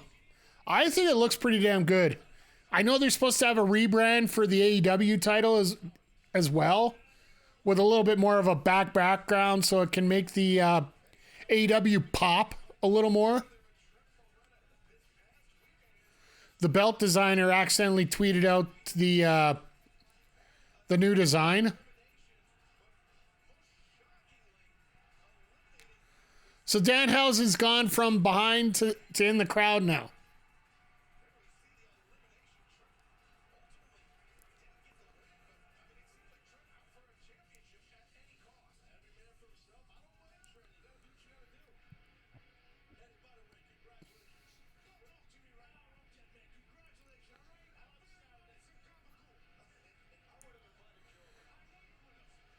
Man, I love to see Brian Cage. Like, I know that sometimes he can be a bit of a, I don't want to say prima donna, but he can complain a lot when he's not getting booked the way he needs to. But my God, has things changed with him.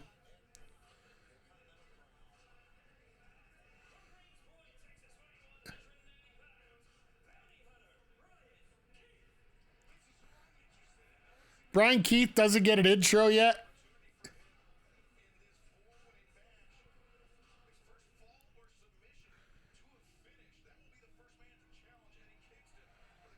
Then here comes Vikingo. This match is gonna, what do the kids say these days? Slap? This match is gonna slap. What the hell is Alex wearing?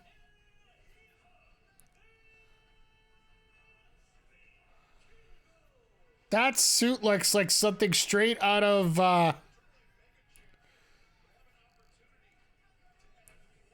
it's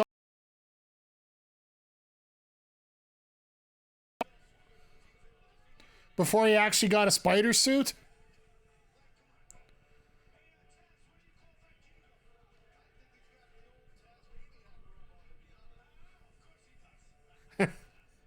Eddie Kingston bringing up the Tasmaniac. Praise my balls. Okay. I'll just go with that. I was going to say Hail Saturn, but you know.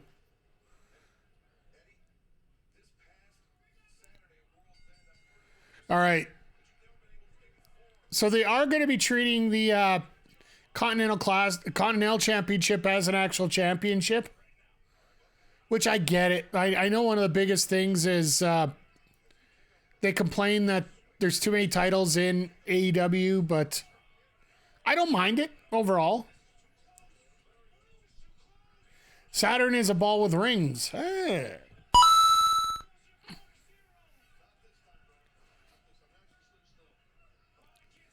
Yeah, after hearing word of what's going to happen with a future Saturn draft, I might actually have to invite you guys on and we do our own Saturn draft here in the future.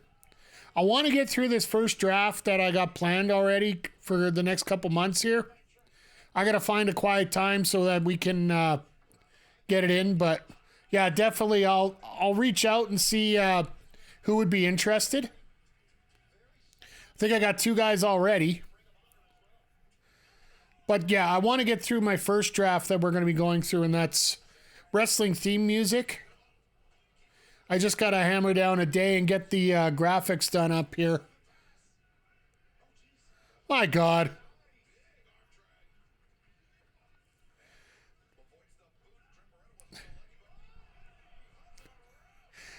I love that Eddie Kingston's on commentary right now and just selling just the way we are about this stuff. How is the show? Show's fantastic so far. Nobody from AEW or nobody from WWE outside of promos from Joe and Christian Cage. Everybody else was either NXT, AEW original, or the debut of the virtuosa Deonna Purrazzo, who came out after Mariah May's match, where she beat Queen Aminata.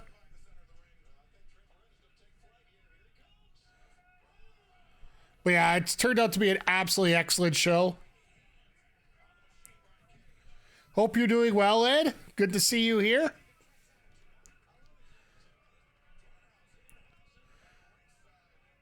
Danhausen's now, just so you know, he's basically the equivalent now of Joe Gacy in many ways.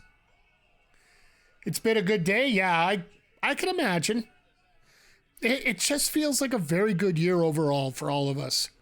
It almost feels like renew energy, renew vigor. Poor Dan. Yeah, like, well, the reason I say that is for the first match tonight, which ironically enough was 20 minutes into the show, almost 20 minutes in.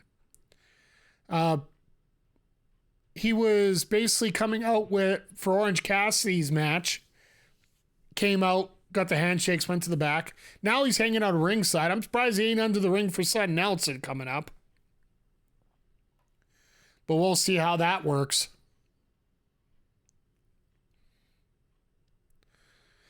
I really want to see Vikingo and Bryan Cage just because they do have that history in Mexico. Like, Bryan Cage is the ultimate in what I would call a post for a guy like Vikingo. In more wrestling terminology, a post is a guy that basically the little guy could just bounce around and hit all his offense off of. And the fact that he's got such familiarity with the lucha style.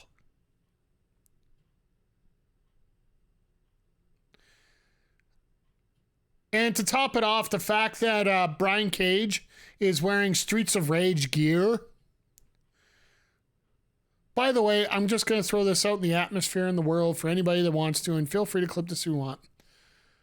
Tad and Blank for picking Streets of Rage 3 in the first round of the draft, one spot ahead of me. Da! I think that's the politest way I can put it. Just throw that out there because, you know. But once again, congratulations to Andre C. for winning the Sega Genesis draft on Remember the Game last week. Was going to comment on that. The Streets of Rage gear is clean. Yeah, there's been a lot of clean. Is it 4 or 6 A's? I think it's about 12 at this point. And Walker, good to see you here tonight. Oh, no, I'll be perfectly honest. I went with Andre. I went with Andre for my pick, to be honest, so frankly, my last 3 picks absolutely suck, so I knew I wasn't going to win. But Streets of Rage 2, yeah, that was... I honestly thought going into that draft, it was going to be Sonic, Streets of Rage. But as soon as he picked Streets of Rage, I was just, I was done. As soon as I found out I got 4th, I was sweating already, and then, it was just a recovery thing all the way through. I feel that Bryan Cage needs to come out in Max's gear, maybe.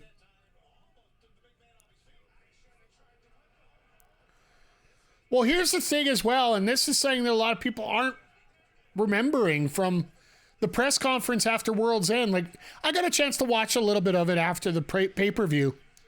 Samoa Joe subtly randomly mentioning that AEW has struck sort of a deal with WB Games. So while Fight Forever is going to be there, oh my goodness.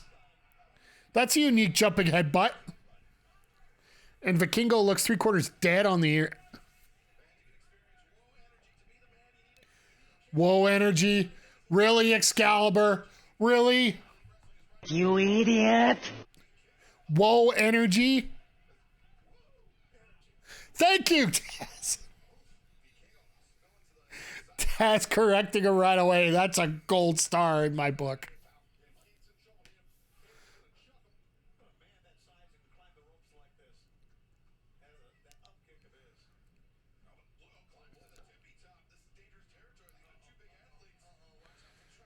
Oh, no. There's 3. Oh, Keith said nope.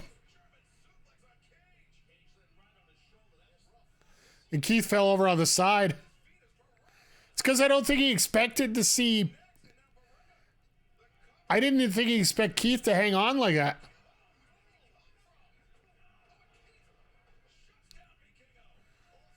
All 4 men are dead in the ring.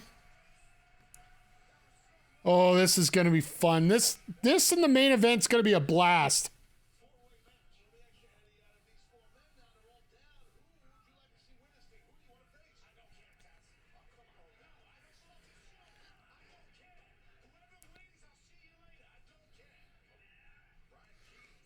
I would love to see Eddie Kingston just fly around with Vikingo, but I don't think it's going to happen. His pants say Streets of Cage. Yeah. Well, he can't say Streets of Rage because that is a Sega property. He can't. But yeah, I love his gear.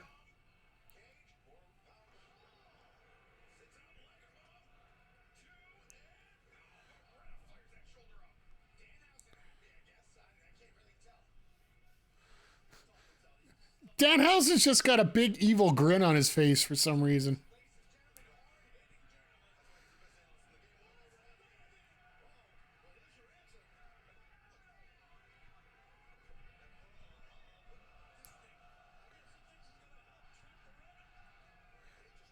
Well, somebody's getting a F-150.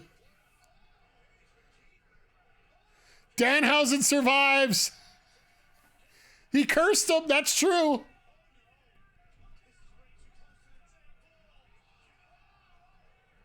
Vikingo over-rotated and got cage high. Ugh. Danhausen's one of the greatest stories to come out of COVID? Absolutely. Come on, Keith. No way. Nope. Danhausen's going to cost Beretta the match. No.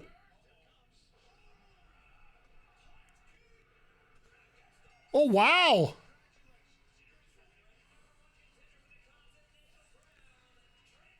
So we get Trent versus Eddie on Saturday.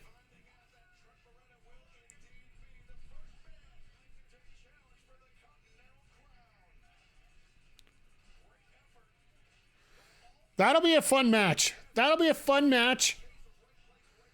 A very New Japan match.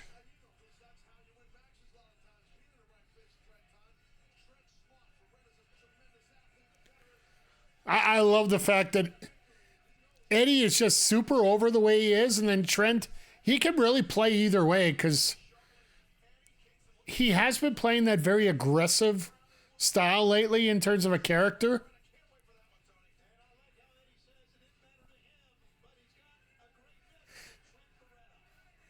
And there goes Danhausen just... Yeah.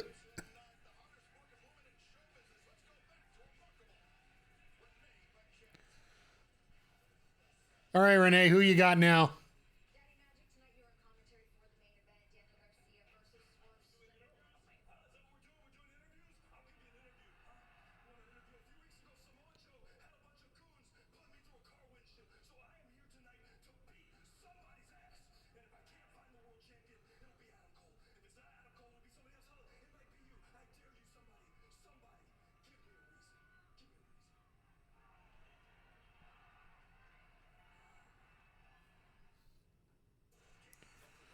Okay. Samoa Joe put him through a car window? I think that was Adam Cole that did that. But Angry Millennial Cowboy, I don't think you're going to be able to reason with him that much. But once again, another AEW original.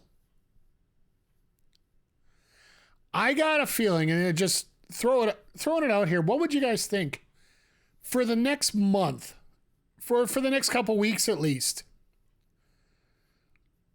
Dynamite is solely just this group of people, like people that haven't, like none of the people that came over from the Fed. They can work on Collision. They got their Saturdays right now. And it's just these guys, a lot of the guys that started out in AEW. What do you think about a show like tonight? What have you thought about the show tonight so far? Like, we got our main event to go here, but to me, I feel this has been a very, very energetic episode, a very enthusiastic episode, a very hopeful episode. One that gives you a very positive outlook for the next 3 months. And let's face it, coming out of Full Gear back in November, we didn't have a lot of these feelings about stuff. We just came off that Jay White debacle there where he ends up losing to MJF with one good leg. And everybody's talking about this tournament that nobody knows what the hell's going to happen. And doesn't know where they really want it or not. But tonight, like, it's been a great start. Yeah, exactly, McGee. It's been a great start. It's been very positive. It's been very forwarding. There's been a lot of positivity. We've had a debut tonight. We had a surprise debut tonight.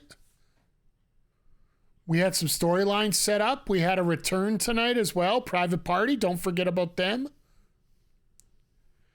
We ended up getting a possibility of a faction versus faction storyline here with the Bullet Club, the Acclaimed, and the Undisputed, which is now rebranded as the Undisputed Kingdom. And we haven't even got to our main event yet.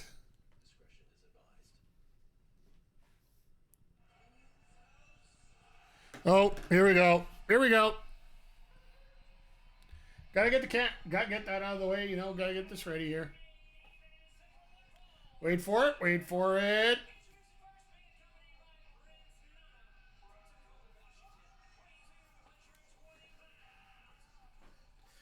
Mama, swerve when I drive, swerve when I drive.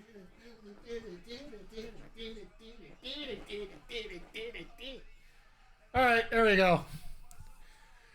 There's your clippable moment for tonight. Vi's been good for this show. Absolutely. That's the one thing I've been getting. Like, it feels good to be here. A Garcia versus Nana dance-off. Completely agree. That would be fun. Here's the thing. And this is the one thing that gets me more than anything else. And this is where that Nick Hausman all crap that happened on the weekend here, where it really drives me nuts. When you sit here and watch a show and you get to watch what wrestling is with AEW, you watch this and you're thoroughly entertained for 2 hours, 3 hours, 4 hours for the most part.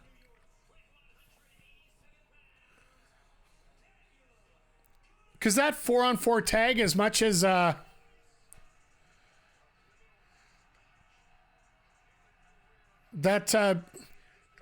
8-person tag at the pay-per-view, I guarantee it would have been 10 times better if the fans weren't given fuel to crap all over it.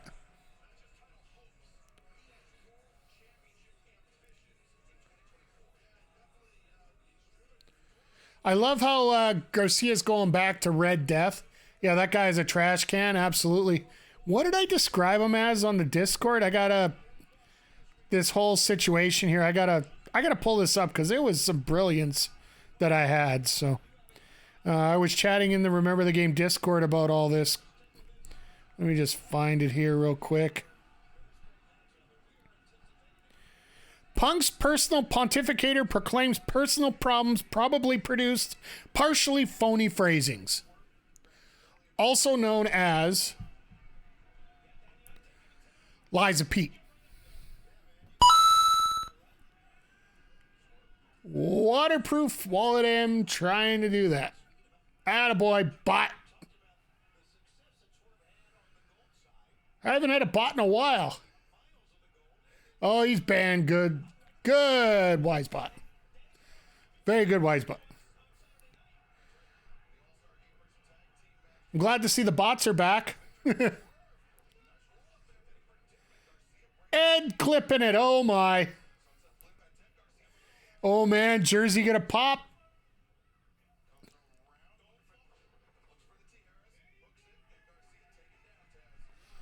Are we going to get another debut, Vic? That's the one thing I'm wondering. Thank you for the clip, Ed, by the way. If anybody has a clip that they want, please feel free to do it here. I'm looking to get some more clips put up. The goal for us is to start getting more shorts, both on the gaming channel and the YouTube channel. So if you ever see anything you like, please feel free to clip it.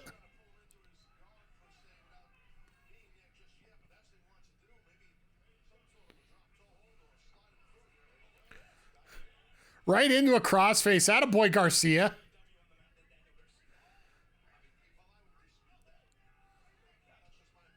Ooh. A little bit of spanking going on. I humbly look forward to breaking out of my GTFO sound clip when bots try to roll in again. Oh, nice. I got WiseBot, so it does a lot of great stuff for me.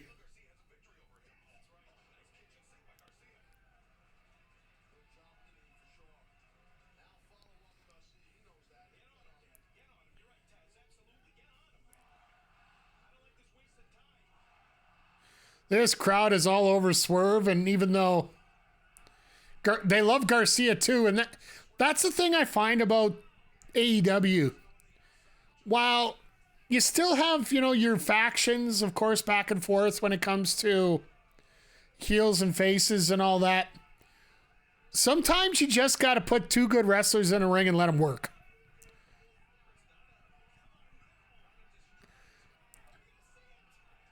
Now, if you want to talk about somebody who has definitely earned one of the most improved or what's the one I'm looking for here? For hockey, it's called the Masterson Trophy. It's the one about if you're talking about recovering from the wait a second. No,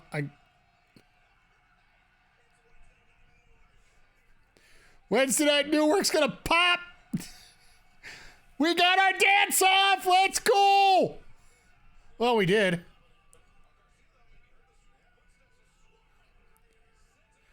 And now Garcia's extra pissed because he ruined the dance off.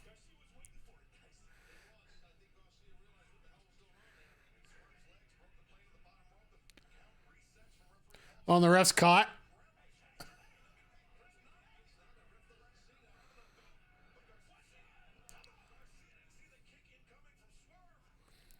Oh no, this is going to suck. Death Valley driver on the ring apron. Ouch.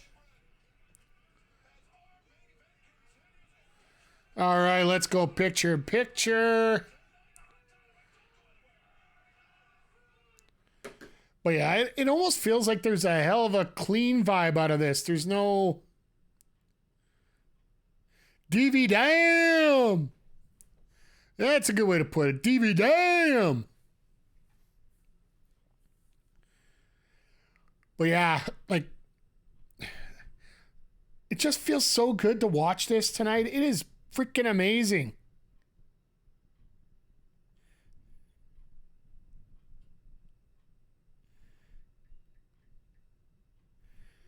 Sorry, just got a text in I had to respond back to there. But it's great to see, like I was just saying, it's good to see two people just go. And these two can go so well together. Just sit back and have a great match. It doesn't have to be, specific heel face techniques or anything.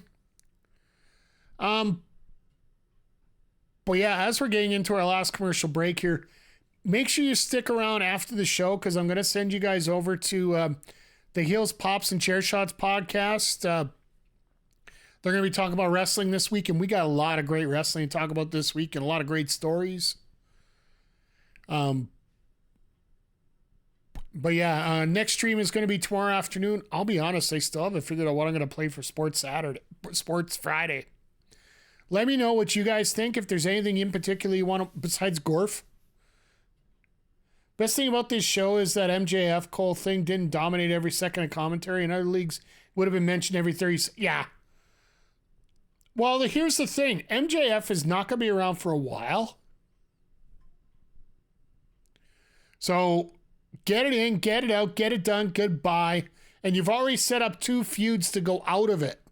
With the Bullet Club, with the Acclaimed, taking on the Undisputed now. They transitioned, they got away from it. I'm hoping to get to the point where everybody pretty much forgets about MJF to a point. So when he makes that return, that pop is going to be insane. It's going to be simply insane when he shows up, and he is going to be the most ultimate babyface in the world coming back. And it is going to feel so good to have him there. But yeah, just quickly getting back to my schedule real quick here. Tomorrow we're going to be playing some golf or sports. I almost said Gorf. I can't get it. jump it off so you can join the Among Us Wednesday. You have yourself a great night too, McG.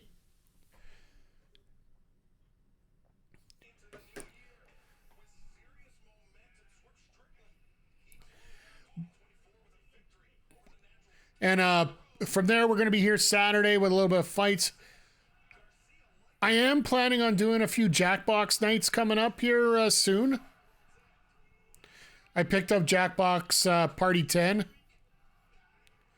And then next Monday, we were having a lot of fun with Horizon Zero Dawn, and we're going to be back at her on Monday. I was going to stream on Sunday, but now that the Bills are playing the Dolphins Sunday night, yeah, no, we ain't doing nothing on Sunday. So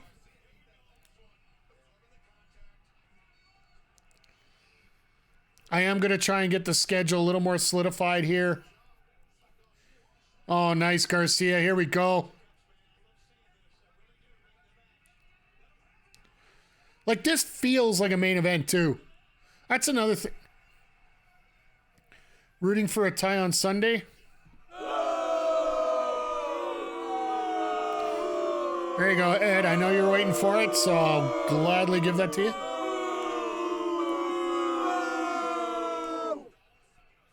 Good luck to the Bills and Go Pack Go. As long as the Bills win, I'll be happy regardless. I just ordered some Bills merch for Boxing Day. It would really suck to have the Bills lose and then be out of the playoffs, and I'll be wearing all this Bills gear while they're out of the playoffs. It'd be very me, but... And before anybody thinks I went too crazy, I got it all on reduced price plus Boxing Day.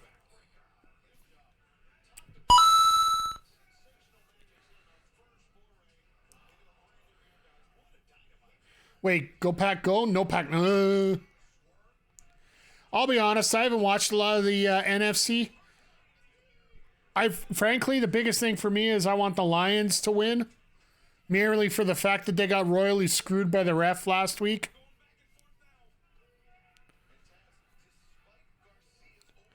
Because I've seen that happen many times, and they should have just fixed the call. Because everybody saw who checked in, and the ref just checked out.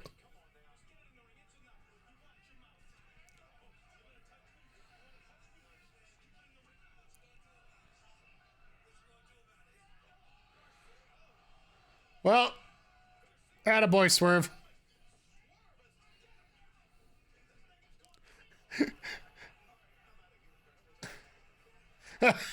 Shavati. Yeah, I'm out of here. To hell with this. Well.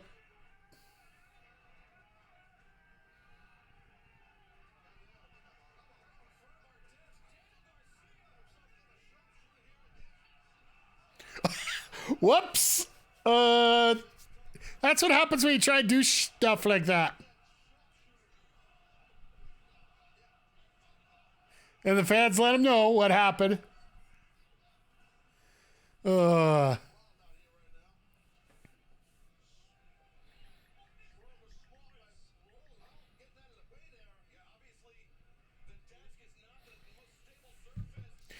it's just not big enough. Make it bigger, Tony. Mr. Khan, you got to pay some extra wood there. For lack of a better word, it's a mess. Teams are good, maybe. The NFC South exists. Yeah, I know. I've seen the NFC South. Like, I think most of the chat here could be a better offense than that. Couple things we are gonna that I'm planning to get into game wise, just to give you guys a heads up. Oh wait, oh my God, what? That's not supposed to happen.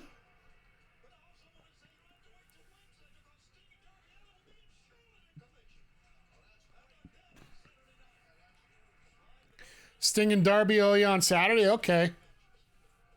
You notice that there's no rundown of Saturday's card right now? And we're already into overtime here. So they're not going to have time to talk about Saturday's card. Maybe that's going to be something different. We'll have to keep an eye on that.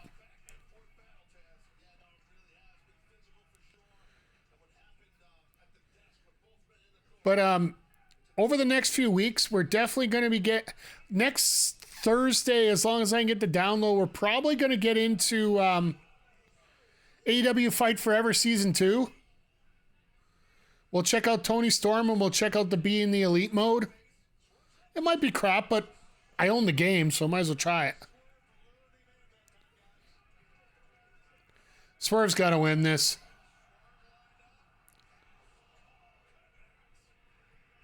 There's the house call. Garcia with a nice kick out.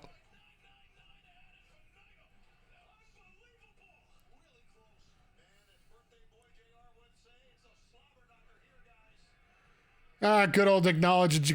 Happy birthday to JR as well.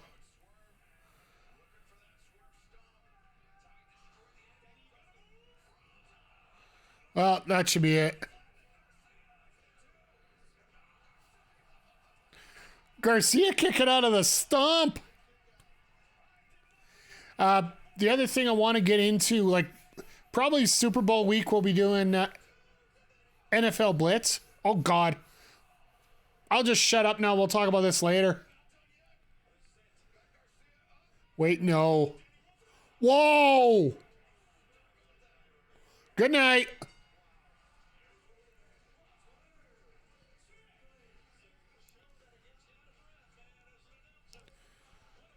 What a match. What a freaking main event. New design, new feel. Same old Nana going crazy.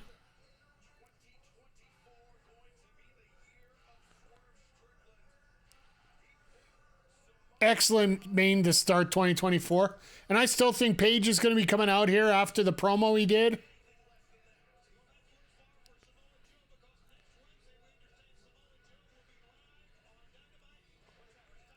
A shake of the hand?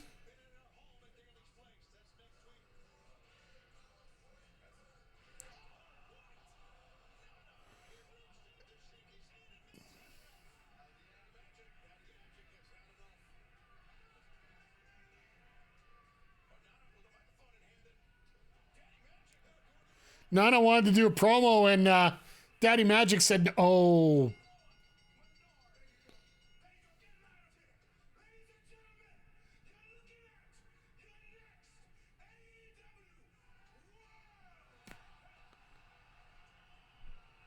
Oh, yeah, I called this one. Hangman's just pissed. And everybody hates this feud. Now, they feel this feud's been overdone, but...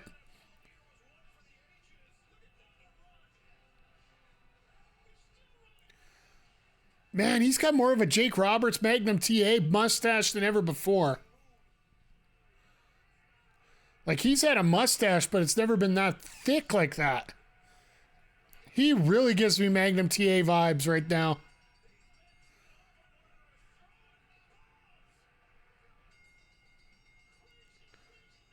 And this is how you're going to go off the air. This is awesome.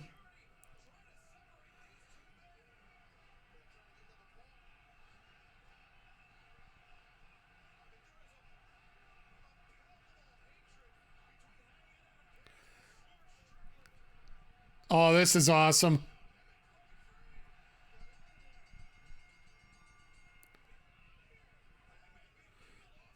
If you're going to have a run over, this is something to do in a run over.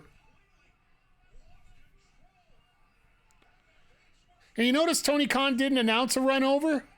It just happened?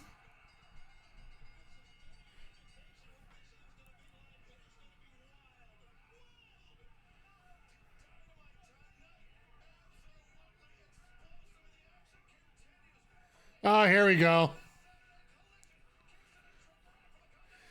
At least when they're doing, they only got 2 matches in out of the whole thing. That is funny. As we fade to black. Oh my. So, yeah, an absolute unbelievable way to get into 2024 here on Dynamite. This is a Dynamite that feels like AEW woke up. Let's see how Rampage and Collision go. You know what? I hope they do well. If they keep producing Dynamites like this on a more consistent basis, I might actually consider picking up TSN Plus to watch it. Just because right now, they haven't done enough for me when it comes to the product to justify paying another $8 for a channel. I know I'll get a lot more TSN events, but at the same time, it just doesn't feel worth it.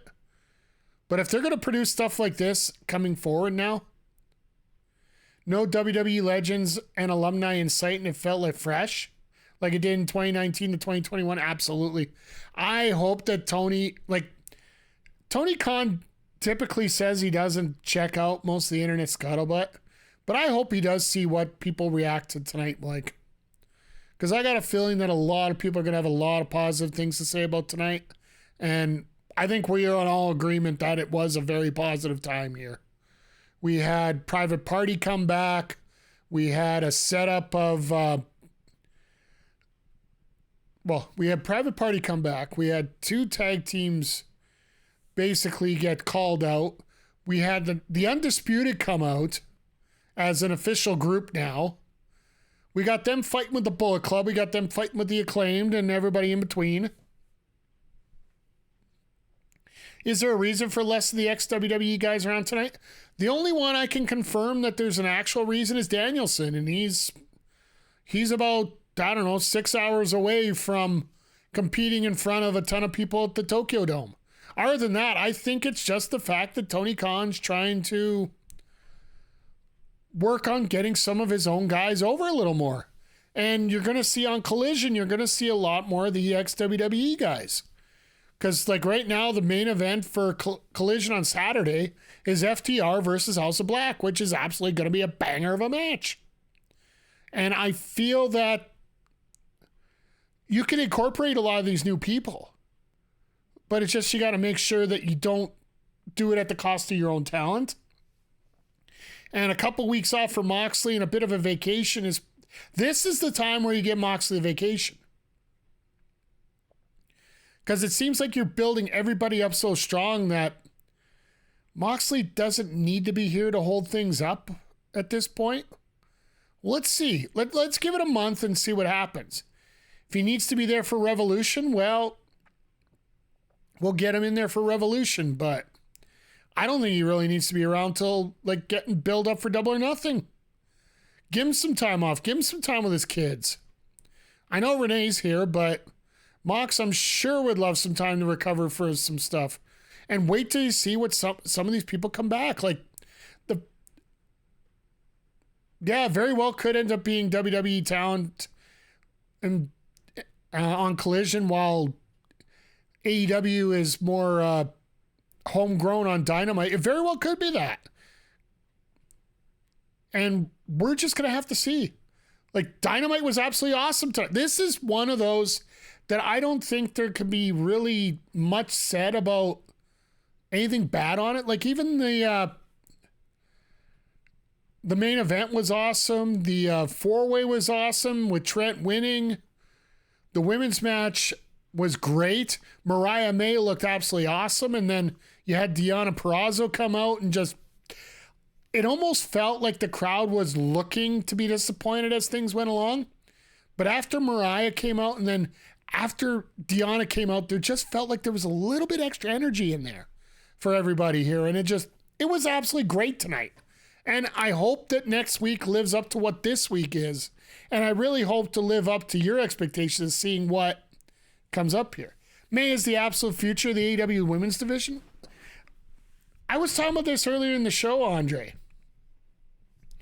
And you look at take everybody off the injured list. Pull them back. You look at this AEW women's roster, it is comparable to the NXT women's roster, to the WWE women's roster, to the Impact Knockouts roster.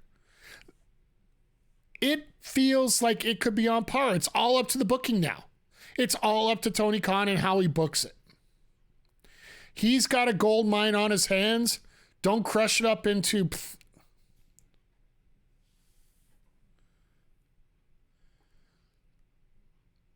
Yeah, the Collision thing, yeah. Okay. I would love to see Collision be more of that old school Saturday night thing. That's where you get the WWE guys. It's more of the older guys. And you're getting more of that Saturday night wrestling feel. And yeah, we'll see what happens. Like I said, next week should be absolutely freaking amazing. Let's see if we can keep up this momentum, keep things going forward. I got a feeling they're going to put their Perazo debut on next week. You got to ride the hot hand at this point.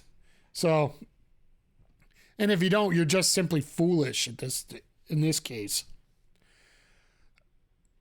But if, like I said, top to bottom, like even the Christian promo was a little long. That's the only complaint I would have. Is it's just a few little bits a little bit too long. Just wanted to check out who's live right now and whatnot. It almost felt like they were looking for Killswitch to do something, or they were looking for some entrance music. And even that private party entrance, nobody really noticed that they shook hands twice, and the second that they shook hands the second time, the music kicked in for private party. So somebody missed a cue somewhere. So for me, that says a lot about what's going on here in wrestling overall, and it feels good. And it feels different. That's the biggest thing. It feels different. Like, I don't want to crap on the other product, and I really don't. And of course, whenever somebody says that and uses the word "but" right after, they're going to anyway. So I'm going to say I really don't want to crap on the product, but that promo from The Rock, that just carried on and on and on and on. I got a chance to see it after because I was streaming Horizon Zero Dawn at the time, but I could tell why people were pissed off because this promo just, while it's exciting for that adrenaline rush to have The Rock back, it just, yeah. The Jinder promo was on fire. Hey, I'll give him that. I do love the troll job that WWE did with setting that up with Jinder coming out, but it just took way too long. And I feel that tonight everything was paced out nice, everything flowed well, all the matches were good, everything was just a great night overall. But speaking of a great night overall, before we get to where I'm going to send you guys here, thank you for probably one of the most exciting nights on the channel here in a very long time. We had a ton of people in here tonight, and it's been fun chatting with all you guys and girls because this has been a very fun time for all of us here, and it looks like it's going to be a very fun time for wrestling, and I'm glad you guys took the opportunity to hang out with me as part of it. So